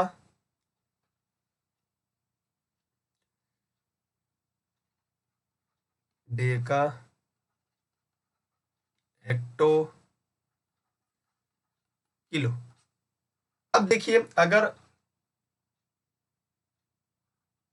अब हम नीचे से ऊपर की तरफ बढ़ेंगे 10 गुना, जैसे 1 सेंटी में कितना मिली 10, 1 डेसी में कितना मिली 2 सीढ़ी आएंगे 2 जीरो, 1 मीटर में कितना मिली 1 2 3 3 जीरो, 3 लड्डू चढ़ा देंगे। 1 हेक्टो में कितना मीटर, नीचे आएंगे 100। अब आते हैं प्रश्न की तरफ। प्रश्न कह रहा है 6 किमी को मीटर बदलना है, तो हम ये जानते हैं सबको मीटर में कन्वर्ट करना है। ठीक है, तो यहाँ पे 6 किमी है, कितना है 6 किमी है, इसको मीटर में बदलना तो हम जानते हैं 1 किलो मी के बाद कितने जीरो हैं, एक यहाँ लिख दिए तो कितना है, देखिए 1 2 3 लड्डू, तो गुड़े अगर इसको हमें किससे बदलना है मीटर में, तो 6 गुड़े 1 के बाद किलोमीटर है 1 2 3, 3 लड्डू चढ़ाएंगे, 1 लड्डू 2 लड्डू 3, तो बराबर 6000 मीटर। अगला प्रश्न क्या है, 3 हेक्टोमीटर, हेक्टोमीटर यहाँ है 3 हेक्टोमीटर, हेक्टोमीटर में कितना मीटर, 1 2 2 जीरो नीचे आएंगे, तो 3 गुड़े 1 के बाद 2 जीरो, तो बराबर 300 मीटर हो गया। अगला 5 डेकामीटर, डेकामीटर कहाँ पे है, डेका यहाँ पे है, डेका में 1 डेका में कितना मीटर 10, तो यहाँ पे लिखा है 5 डेका मीटर। तो हम जानते हैं 1 डेका में कितना, देखिए 1 डेका हो गया, उसके नीचे 1 सीढ़ी आएंगे 10, तो हो जाएगा 5 गुड़े 10 बराबर 50 मीटर, ये भी मीटर में कन्वर्ट हो गया। फिर आते हैं 4 सेमी, 4 सेमी की बात करते हैं, तो 4 सेमी जो होगा, देखिए 4 सेमी है मीटर में, तो सेमी यहाँ है, यहाँ पहले लिख देते हैं 4 सेमी, 4 सेमी। अब हम जानते हैं अगर नीचे से ऊपर जाएंगे तो एक सीढ़ी ऊपर लग कर जाएगी, तो यहाँ पे 1 2 3, तो क्या होगा, ध्यान से देखिएगा, 1 मीटर में 100 सेंटी, लेकिन 1 सेंटी में कितना मीटर, तो ये हो जाएगा गुड़े 4 गुड़े 1/100 बराबर 4/100 बराबर 0.04 मीटर, ये भी मीटर में हो गया। फिर आगे क्या है, बस अब इसी को जोड़ना है, अब इसको जोड़ दीजिए, सबको जोड़ने के बाद 2 अंक पे दशमलव लगा दीजिएगा, तो 6350 हो जाएगा 6350.04 मीटर, बस हो गया अंतर। अब देखिए इतना उत्तर है जी, बहुत बहुत धन्यवाद, मोस्ट वेलकम। तो 6350.04 मीटर, इसका मतलब इसका क्या होगा, विकल्प दूसरा सही होगा। विकल्प दूसरा क्या होगा, सही होगा। एक बार आप इन प्रश्नों को देख लीजिएगा, हल देख लीजिएगा, समझ में आता है ठीक है, नहीं समझ में आएगा हम दोबारा समझाएंगे। जी मोस्ट वेलकम। ये समझ में आ गया आपको, ये टॉपिक समझ में आया। देखिए क्या कर रहे थे, नीचे से अगर हम ऊपर की तरफ जाते हैं तो milli centi decigram deca hecto kilogram, milli centi decimetre deca hecto kilometre, milli centi decilitre deca hecto kilometre, ये किसी भी यूनिट में होगा। आप एक बार मेरी कॉन्सेप्ट को समझ जाएंगे, पूरे जीवन में कभी मेजरमेंट से सवाल आपके गलत नहीं होंगे, मापन से कभी सवाल आपके गलत नहीं होंगे। यह बात नोट डाउन कर लीजिएगा। इसकी अगर स्क्रीनशॉट होती है तो ठीक है रख लीजिएगा, नहीं होती तो इसे आप अपने कॉपी पर लिख लीजिएगा, क्योंकि आपके पास हमेशा ये काम आएगा, हमेशा। ऐसा नहीं कि पहली बार, ये जीवन पर्यंत काम आने वाले प्रश्नों की सीरीज है, क्योंकि इससे क्या होगा, हर प्रकार के कॉन्सेप्ट आपके क्लियर हो जाएंगे। मैं हर प्रकार के प्रश्नों को जवाब आपको दे देता हूं।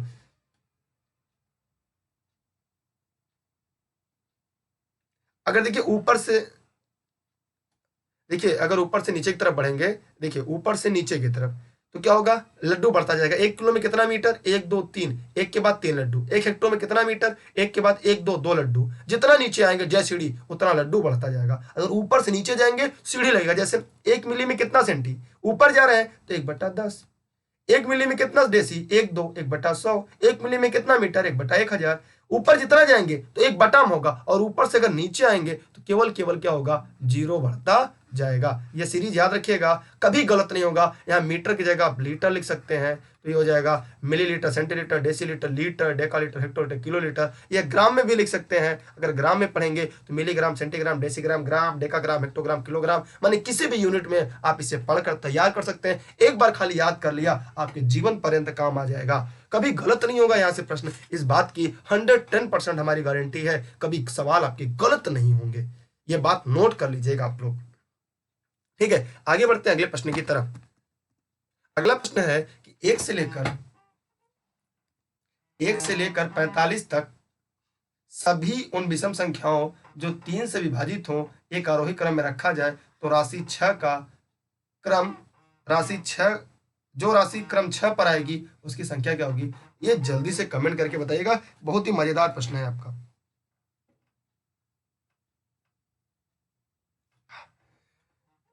एक से लेकर 45 तक विभाजित होने वाली संख्या पहले हम लोग क्रम से लिख देते हैं, उसके बाद 3 से विभाजित होने वाली क्रम से रखा जाता है।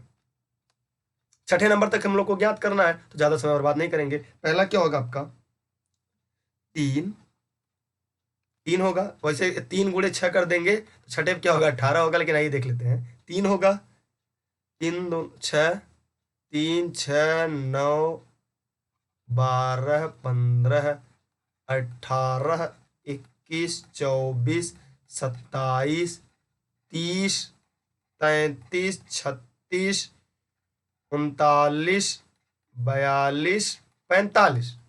ठीक, यहां तक आपका हो गया।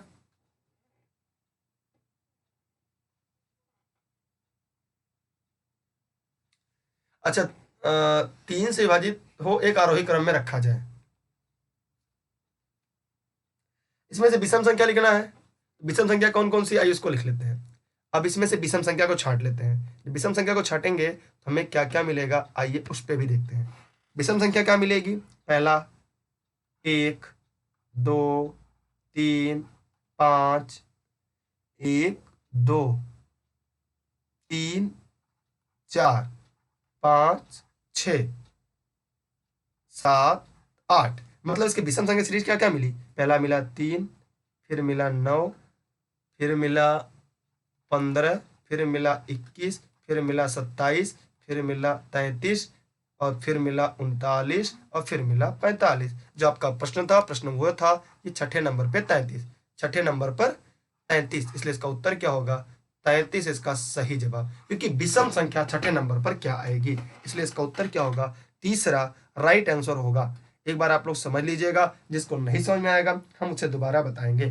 कह रहा है कि 1 से लेकर 45 तक की वे सभी विषम संख्याएं जो 3 से विभाजित हों छठे क्रम में क्या होगा, यदि उन्हें आरोही क्रम में बढ़ते हुए क्रम में रखा जाए। तो हमने पहले 3 का रख दिया, उसके बाद हमने विषम संख्या उनके उसमें छाड़ दिया, और छठे नंबर पे क्या आ गया आपका 33 आया। आप कमेंट करके जवाब दीजिएगा क्या कितने लोग को समझ में आया। वैसे भी आप छांट सकते थे, दिए गए प्रश्न में से विषम पूछा है तो न 24 होगा, न 24 होगा, न 36, जब भी होगा 33, क्योंकि यहाँ पे क्या पूछा है, विषम। तो विषम संख्या विकल्प क्या था, एक ही था ही, इसलिए इसका उत्तर क्या होता, केवल 33 होता। भैया बात ही साफ है, क्योंकि यहाँ पे कोई सम संख्या दिया ही नहीं है, उत्तर विषम संख्या पूछा है। अगर आपको नहीं आता, अगर आपको लगता है ये गलत हो जाएगा, तो हम लोग क्या करते, विषम संख्या पूछा है तो विषम संख्या केवल एक ही विकल्प है, जिसका नाम है सी 33। समझ में आया, कोई दिक्कत, कोई डाउट? आगे बढ़ते हैं। अगला प्रश्न आपके लिए है कि गुणनफल में इकाई का अंक ज्ञात करना। क्या करना, इकाई का अंक ज्ञात करना। इसमें क्या करेंगे, 7 दूना 14, 14 के 4 लेंगे, 4 को फिर लेंगे, 7 चौके 28, फिर 8 लेंगे, फिर 8 तिया 24, 24 में इकाई का अंक 4 होगा, इसलिए इसका उत्तर क्या होगा, तीसरा, और विकल्प सी का उत्तर क्या होगा, 4। क्लियर, सभी के क्लियर हुए, सभी के क्लियर हुए या नहीं, अभी क्लियर हो गए? चलिए आगे बढ़ते हम लोग। अगला है 5 अंकों वाली बड़ी से बड़ी तथा छोटी छोटी संख्याओं से जो 0, 3, 6, 9, 8 से बनती हो, प्रत्येक अंकों को एक बार प्रयोग किया जाए, उनका अंतर क्या होगा। जल्दी से कमेंट करके जवाब दीजिए।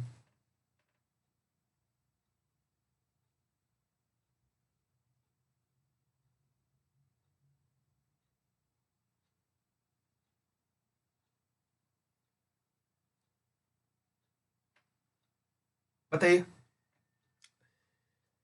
क्या होगा।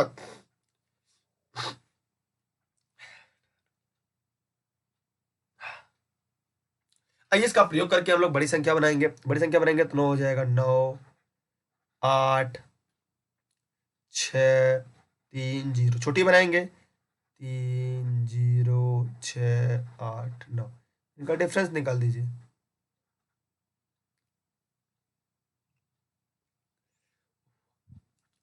तो क्या होगा डिफरेंस, 10 में से 9 गया 1, ये तो विकल्प कट गया। यहाँ बचेगा 12 में से 8 गया 4, ये भी विकल्प कट गया। 15 में से 6 गया 9, यहाँ बचेगा 7, यहाँ बचेगा 6। तो इस प्रकार आपका 14, 67, 9 से 41, ये विकल्प हो गया 4। ठीक, चौथा सही। कॉन्सेप्ट क्लियर हुआ आप सभी के, डाउट क्लियर हुआ, कोई दिक्कत, कोई समस्या? कोई दिक्कत, कोई समस्या नहीं है ना। चलिए अगले प्रश्न की तरफ बढ़ते हैं। निम्न में कौन संख्या सबसे छोटी संख्या है, बताइए जल्दी से। एकदम आसान प्रश्न, 74, एकदम हलवा प्रश्न है।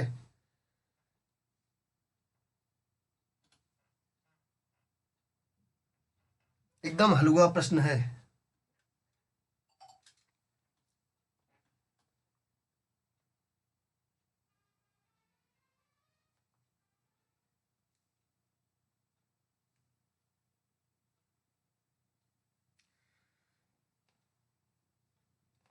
क्या होगा, पहले तो देखेंगे छोटी संख्या पूछा है, पहले अंक को डिवाइड कर देते हैं। सबसे छोटी संख्या पूछा है ना, देखिए कुछ 7 अंक के हैं और कुछ 6 अंक के हैं। 7 अंक वाले नहीं होंगे। 7 अंक वाले कौन है देख लीजिएगा, हमें तो दिख रहे हैं यही दोनों 7 अंक के, ये दोनों हो ही नहीं सकते।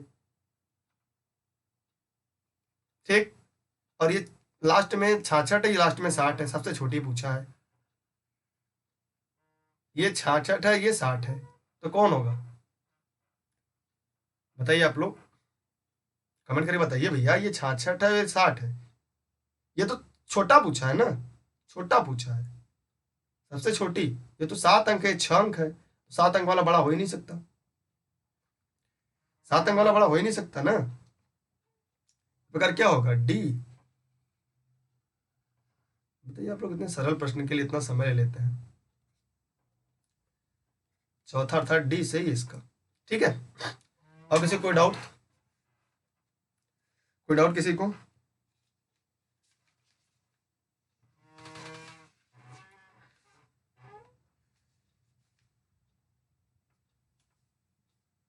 हाँ, अगली संख्या बताइए, अगला।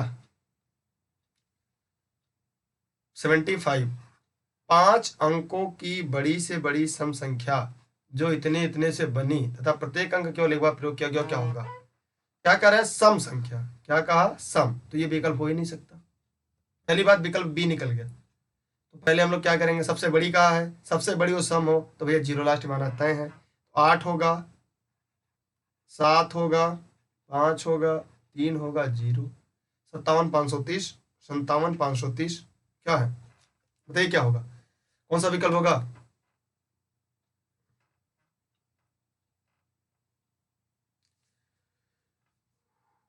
विकल्प तीसरा सही है।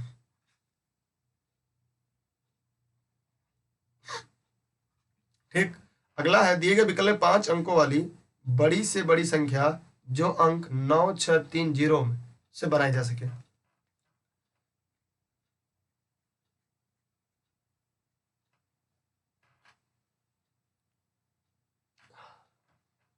क्या होगा बताइए? 76 का क्या होगा? 76 का क्या होगा?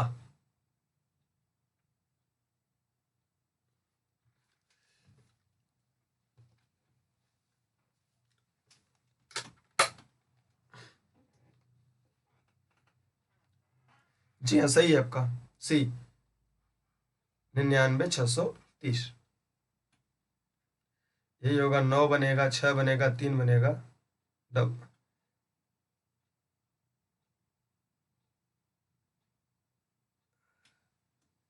5 अंक की सबसे बड़ी संख्या बनानी है। एक अंक का 2 बार प्रयोग करना ही नहीं है। तो कैसे बनेगी बताइए? यहाँ पे क्या रहा है? दिए गए प्रश्न में 5 अंक बड़ी बड़ी संख्या बनाना, 9 है, कोई अंक 2 बार प्रयोग किया जा सकता है? हाँ, किया जा सकता है। ठीक है, तो ये 99,630।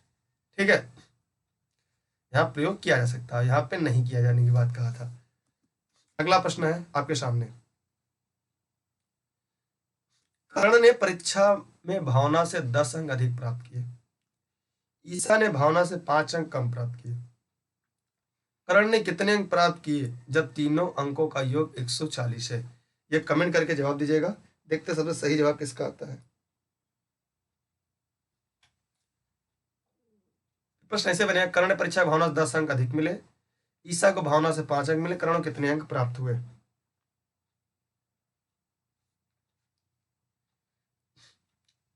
यदि ईसा को यक्ष मिले, ईसा को यक्ष मिले अगर,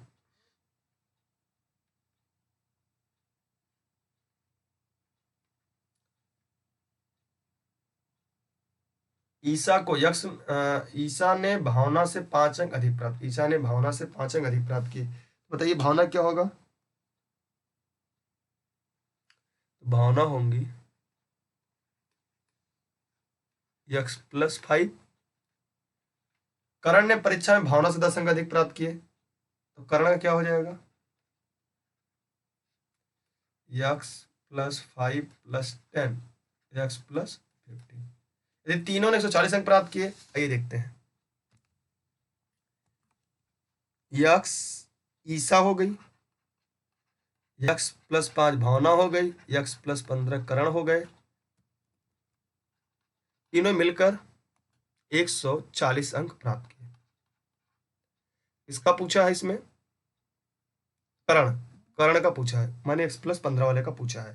ठीक, आइए इसको हल करते हैं। तो 3x हो जाएगा, ये 15 5 20 बराबर 140, 20 उधर जाएगा, तो 3x बराबर 140 माइनस 20, 3x बराबर 120, यक्स बराबर 120/3 कट गया 40, तो यक्स बराबर 40, एक्स बराबर क्या है? 40। ठीक, अब ईसा का पूछा है, भैया एक एक का नाम लिखते चलते हैं। ईसा क्या थी? यक्स था केवल उनका, तो इनका क्या हो गया? 40। ईसा के बाद कौन था भैया? भावना, फिर कर्ण। भावना का कितना था देखते हैं।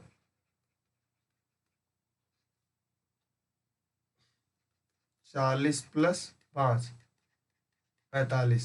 कर्ण कितना था? 40 प्लस 15, 55। इन्हीं का पूछा है, इन्हीं का पूछा है, माने 55। ठीक, बताइए कितने लोग को समझ में आया, या तो दोबारा हम समझाते हैं। कितने लोग को समझ में आ गया ये प्रश्न?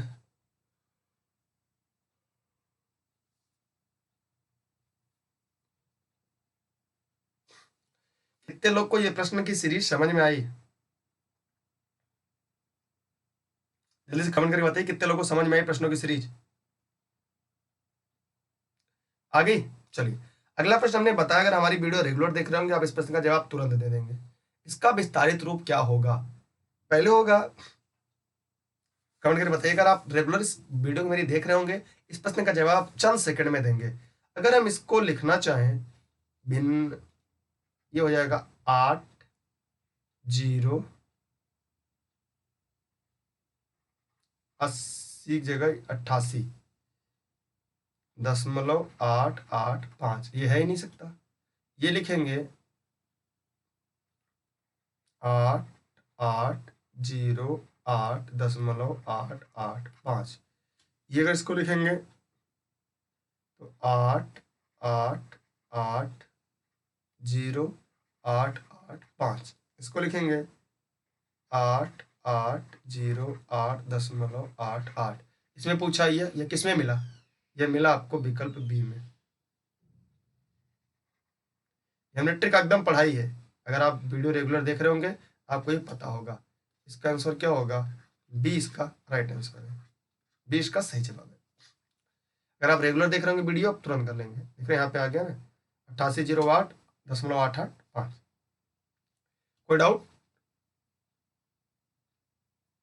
कोई डाउट आप लोग को नहीं है ना? चलिए, अगला प्रश्न थोड़ा सा घुमावदार है लेकिन काफी मजेदार है।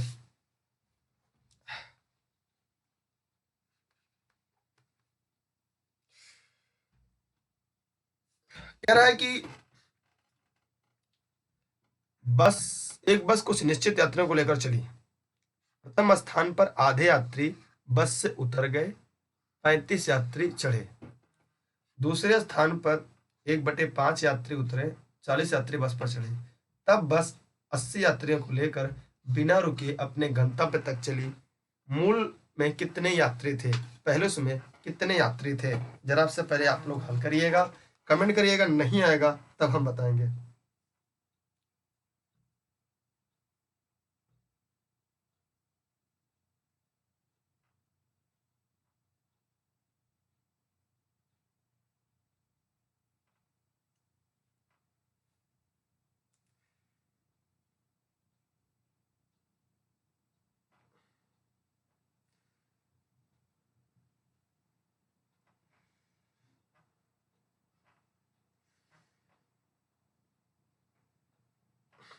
आइए इस समीकरण को कैसे हल करते हैं हम लोग। माना, लगाएंगे आप लोग, हम लगाएं। माना जब बस चली थी उसमें कुल यक्ष यात्री थे। कितने थे? यक्ष यात्री थे। जब प्रथम स्थान पर आधे यात्री उतर गए, माने यक्ष बटा 2 बचे, प्लस उतर गए आधे, आधे बचे हैं, और 35 यात्री चढ़ गए। क्या होगा? 35 यात्री चढ़ गए, यह हो गया एक बस स्टेशन। फिर आगे बढ़ रहा है, फिर क्या रहा? दूसरे बस स्थान पर 1/5 उतरे। अगर 1/5 उतरे, भी कितने बचे हैं? अगर हम इसे 1 में से 1/5 घटा देंगे, 5 1 का 5, 4/5 यात्री बचे हैं, तो प्लस 4/5 यात्री बचे हैं। ठीक, फिर कह रहा है कि इसके बाद क्या होता है? उतरे, इतने उतरे, अभी 4/5 बचे हैं, और कितने चढ़ गए? फिर 40 यात्री चढ़ गए। अब बस 80 यात्रियों को लेकर चलती। बस में कितने बचे हैं? 80 यात्री बचे। कितने बचे हैं? 80 यात्री बचे हैं। अब इसी प्रश्न को अगले पेज पर हल करते हैं।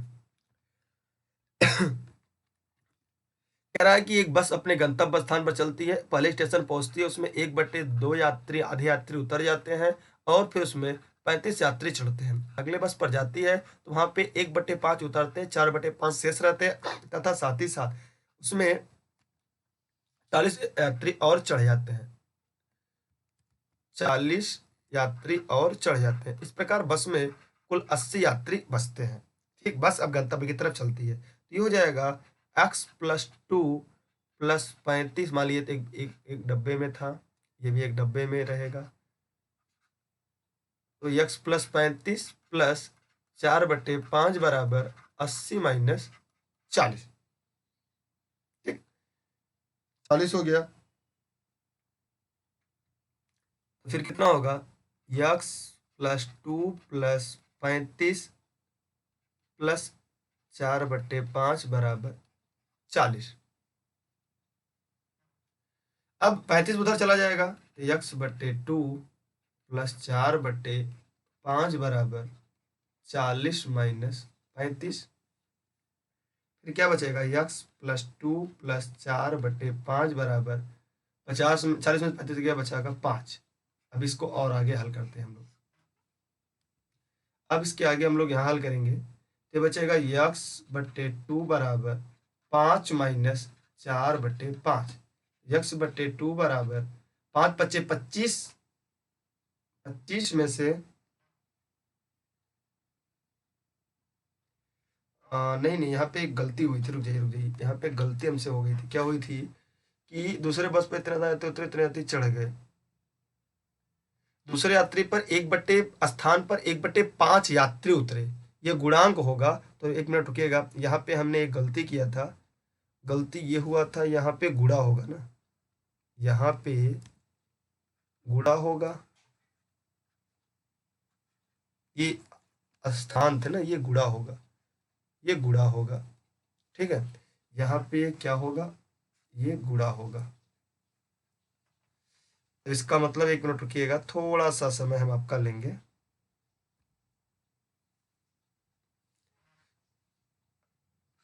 थोड़ा समय लेंगे, रुक जाइए, थोड़ा समय लेंगे, ज्यादा नहीं लेंगे।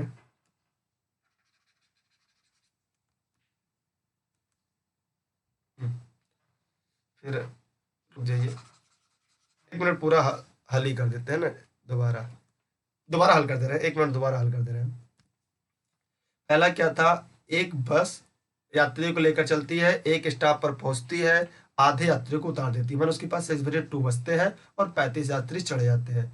फिर क्या रहा है, वो अगले स्टेशन पर पहुंचती है, 1/5 उतरते हैं, 4/5 इसके शेष रह जाते हैं, इतने गुने ना। उसके बाद इसमें कितने यात्री और चढ़ते हैं, प्लस 40 यात्री और चढ़ते हैं। इस प्रकार बस में कुल 80 यात्री बसते हैं। इस प्रकार बस में कुल 80 यात्री बसते हैं। अब हम लोग इसको हल करेंगे, ये हो जाएगा x/2 + 35 गुणे 4/5 बराबर, ये 80 - 40 हो जाएगा, ये प्लस उधर आएगा माइनस हो जाएगा, ये हो जाएगा x/2 + 35 बराबर, ये हो जाएगा 40, इधर गुणे में आएगा पलट जाएगा, 4/5 का हो जाएगा 5/4, 4 दहा में 40, तो x/2 + 35 बराबर 10 × 5 बराबर 50।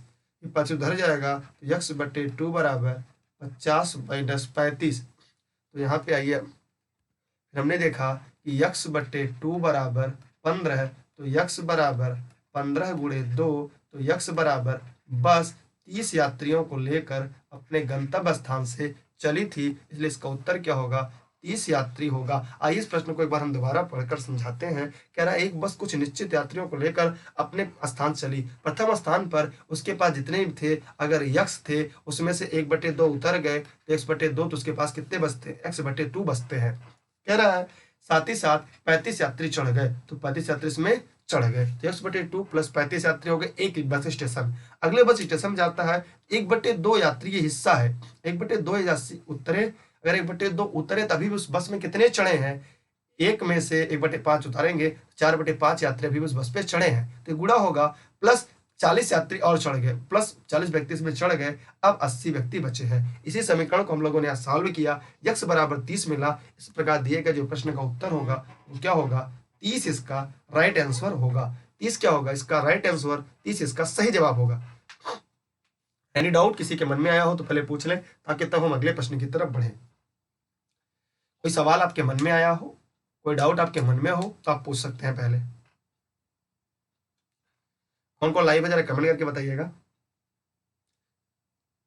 प्रश्न थोड़ा सा बड़ा था इसलिए एक गलती हो गई, इसलिए थोड़ी सी दिक्कत हो, उसके लिए माफी चाहते हैं। आगे बढ़े जाए अगले प्रश्न की तरफ।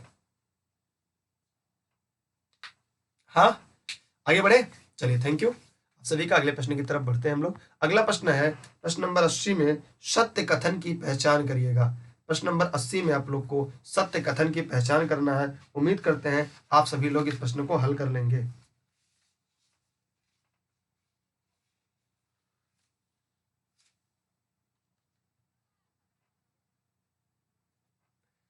आइए इस कथन को हम लोग देखते हैं क्या क्या है।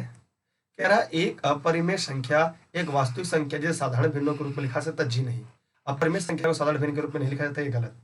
फिर कह रहा है एक परिमेय संख्या एक वास्तविक संख्या जिसे मिश्रित भिन्नों के रूप में लिखा जा सकता है। एक अपरिमेय संख्या एक वास्तविक संख्या होती है जिसे साधारण भिन्न के रूप में लिखा जा सकता है, नहीं लिखा जा सकता। एक अपरिमेय संख्या एक वास्तविक संख्या जिसे साधारण भिन्न के रूप में लिखा सकता है। जल्दी से बताइए इस प्रश्न के जवाब क्या होंगे,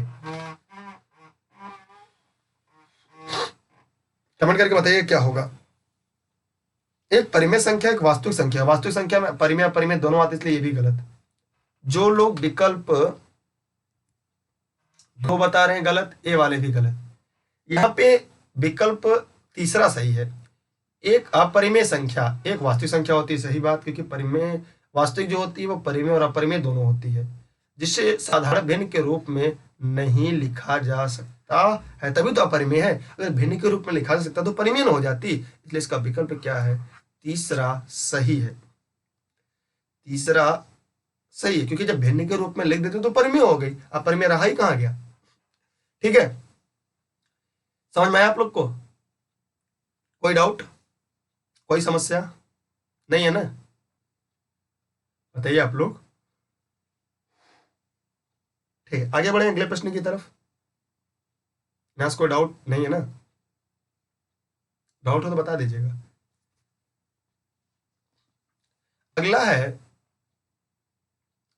निम्नलिखित संख्याओं में कौन संख्या 9 से पूर्णतः विभाजित होगी। प्रश्न नंबर 81, कौन संख्या 9 से पूर्णतः विभाजित होगी? तो मैं उम्मीद करता हूं कि आप कमेंट करके इसका जवाब जरूर दीजिएगा।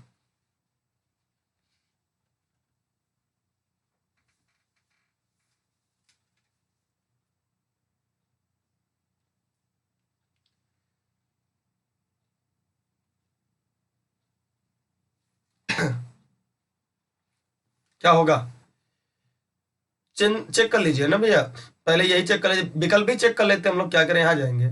9 3 12 2 15 नहीं होगा। 9 3 12 5 9 3 12 5 17 का 18 ये कट जाएगा, यही विकल्प है, बस बात खत्म। भैया जिस दी गई संख्या के अंकों का योग यदि 9 से विभाजित होती है तो संख्या भी क्या होगी, 9 से विभाजित हो जाएगी, ऐसा हम लोगों ने पढ़ा है। अब ये बताइए इसका आधा क्या है, का आधा इसमें से कौन सा विकल्प होगा? आधा करेंगे तो क्या होगा, आधा करेंगे तो इसका भी एक आधा माने -1 होगा, इसका भी 1 होगा, तो ये हो जाएगा 6.29 ये होगा। लेकिन कैसे होगा, आइए इसको हल करके हम लोग जानते हैं। 1.2 गुणे 10 घाते 30, तो 1.2 गुणे 10 घाते 30 को आधा करना है, मैंने गुणे 1/2 करना है। आइए इसको हम लोग भी 2 करके देखते हैं। 1/2 हो जाएगा 1.2 गुणे 10 घाते 30 बटे 2 करेंगे तो हो जाएगा 0.6 गुणे 10 घाते 30। अब इसे मूल भिन्न में लिखना है तो हो जाएगा, इसको दशमलव में से भिन्न बदलेंगे, 6 गुणे 10 घाते 30 बटे 10 क्या हो गया, बटे 10 हो गया। मतलब यहाँ पे हमें काम इस 0 से जुड़ो उड़ाने का एक तरीका है, ये ऐसे उड़ेगा, ये लिखेंगे 6 गुणे 10 घाते 29 गुणे 10 घाते 1 बटे 10 घाते 1, ये कट गया तो बचा आपका 6 गुणे 10 घाते 29। मतलब इसका आधा करेंगे तो आपको क्या मिलेगा, ये मिलेगा। इसलिए इसका विकल्प क्या होगा, दूसरा राइट आंसर होगा ये 6.0 गुणे 10 घाते 29। इसका सही जवाब होगा। जरा आप लोग बताइएगा कितने लोग को ये समझ में आया कि हमने इसे कैसे इसका आधा कर दिया और ये आ गया 6 गुणे 10 घात पे 9। बताइए जल्दी से, क्लियर है ना, कोई डाउट? अगला प्रश्न है, जब किसी संख्या के आधे में 15 जोड़ा जाए, जब संख्या के आधे में 15 जोड़ दिया जाए तो परिणाम 39 होता है। वास्तविक संख्या के अंकों का योग क्या होगा? कमेंट करके आप जल्दी से जवाब दीजिएगा। कमेंट करके आप प्रश्न का जवाब दीजिएगा। जब इस संख्या के आधे में 15 जोड़ दिया जाए तो परिणाम 39 है। वास्तविक संख्या के अंकों का योग क्या होगा? जल्दी से बताइएगा।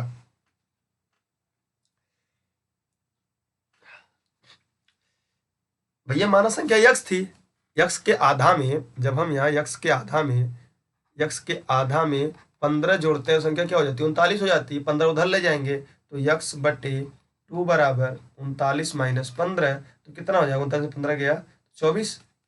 तो फिर यक्स बटे 2 बराबर 24, तो यक्स बराबर 24 गुणे 2, तो यक्स बराबर 48। अंकों का योग क्या हो जाएगा? अंकों का योग माने 8 प्लस 4, तो क्या हो जाएगा? 12। इसका उत्तर क्या होगा? 12। क्या होगा? 12। समझ में आया? जब किसी संख्या के आधे में 15 जोड़ दिया जाए तो परिणाम 39 है। वास्तविक संख्या के अंकों का योग क्या होगा?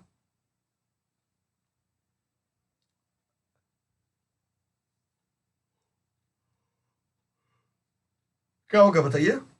सही है? समझ में आया? दोबारा समझा दें भैया। जब कोई संख्या माना यक्स है, उसका आधा कर देंगे तो यक्स बटे 2 हो जाएगा। उसमें 15 जोड़ते हैं, संख्या 39 हो जाती है। 15 उधर जाएगा तो यक्स बटे 2 बराबर 39 माइनस 15, फिर यक्स बटे 2 बराबर 39 में 15 गया 24। फिर यह गुणा करेंगे तो यक्स बराबर 2 गुणे 24, हमें क्या मिला? यक्स बराबर 48। अंकों का योग पूछा है तो 4 प्लस 8 बराबर 12। इसका पक्का विकल्प क्या होगा? इसका 4। ठीक। -3 से छोटी और -8 से बड़ी पूर्णांकों की संख्या क्या है? कमेंट करके जवाब दीजिएगा। जवाब दीजिएगा। -3 से छोटी और -8 से बड़ी कौन कौन संख्या बताइएगा? -3 से बड़ी होगी तो यहाँ पे क्या होगा? -4, -5, -6, -7, तो कितना है? तो इसका विकल्प क्या होगा? तीसरा। समझ में आया? -3 से छोटी पर -8 से बड़ी पूर्णांकों की संख्या क्या होगी? 4 होगी। -4, -5, -6, -7। Any doubt? किसी के बारे में कोई डाउट अगर आ रहा हो तो पूछ लीजिएगा। कौन कौन लाइव है? बस एक लोग और लोग कमेंट ही नहीं आता तो कैसे पता चले कौन लाइव है? या तो वीडियो आप लोग बाद में देखिएगा।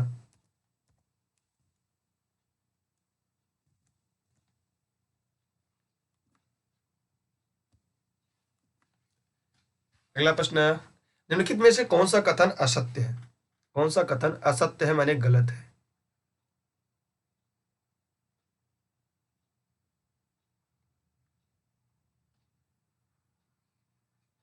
बताइए कौन सा कथन गलत है?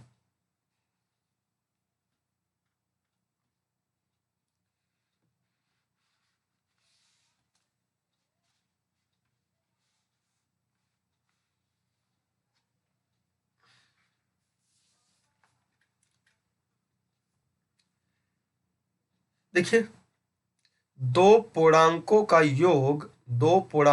योग हमेशा एक पूर्णांक होता है। सही बात। दो पूर्णांक अंतर में से पूर्णांक होता है। सही बात। इन दोनों में चेक करते हैं, ये क्या -14 है, ये -14 कर देते हैं, बीच में एक डब्बा बनाते हैं।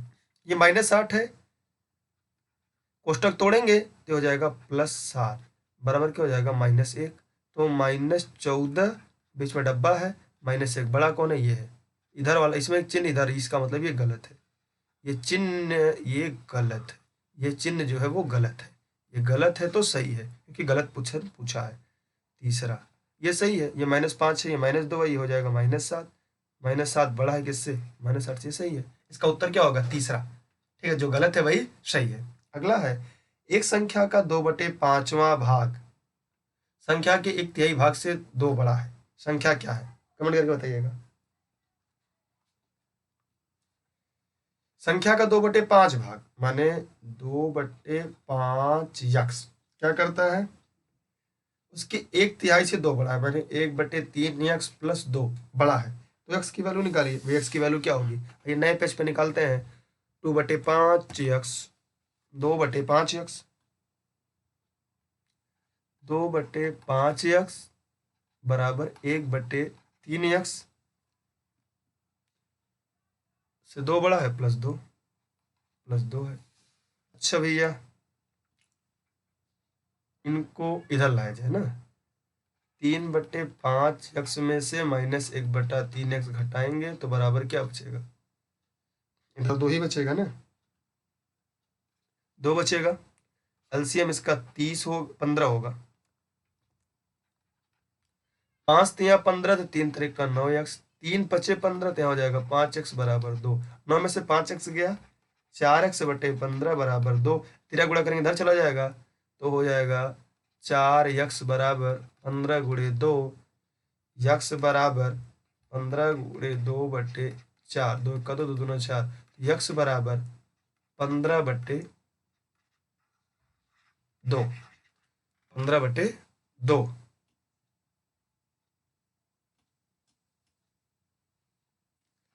रुक जाइए, क्या होगा जी? यहाँ पे कुछ गड़बड़ हुआ क्या? यहाँ पे 5 यक्स है, 5 तिया 15 और 3 पचे 15।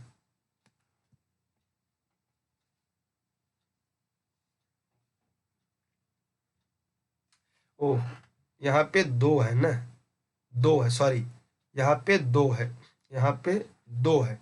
2 माने 6 यक्स हो जाएगा, 6 में से 5 यक्स जाएगा, केवल यक्स होगा।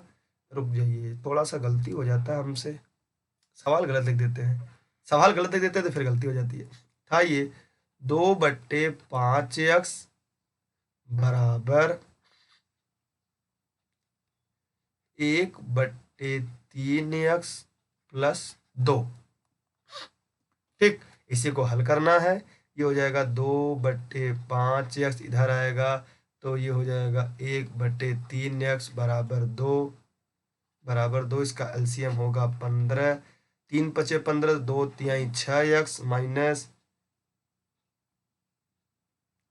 3 पचे 15, 3 पचे 15, 1 पचे 5 यक्स बराबर 2, बराबर 2। तो हो जाएगा यक्स बट्टे 15 बराबर 2, तो यक्स बराबर 15 गुणे 2 बराबर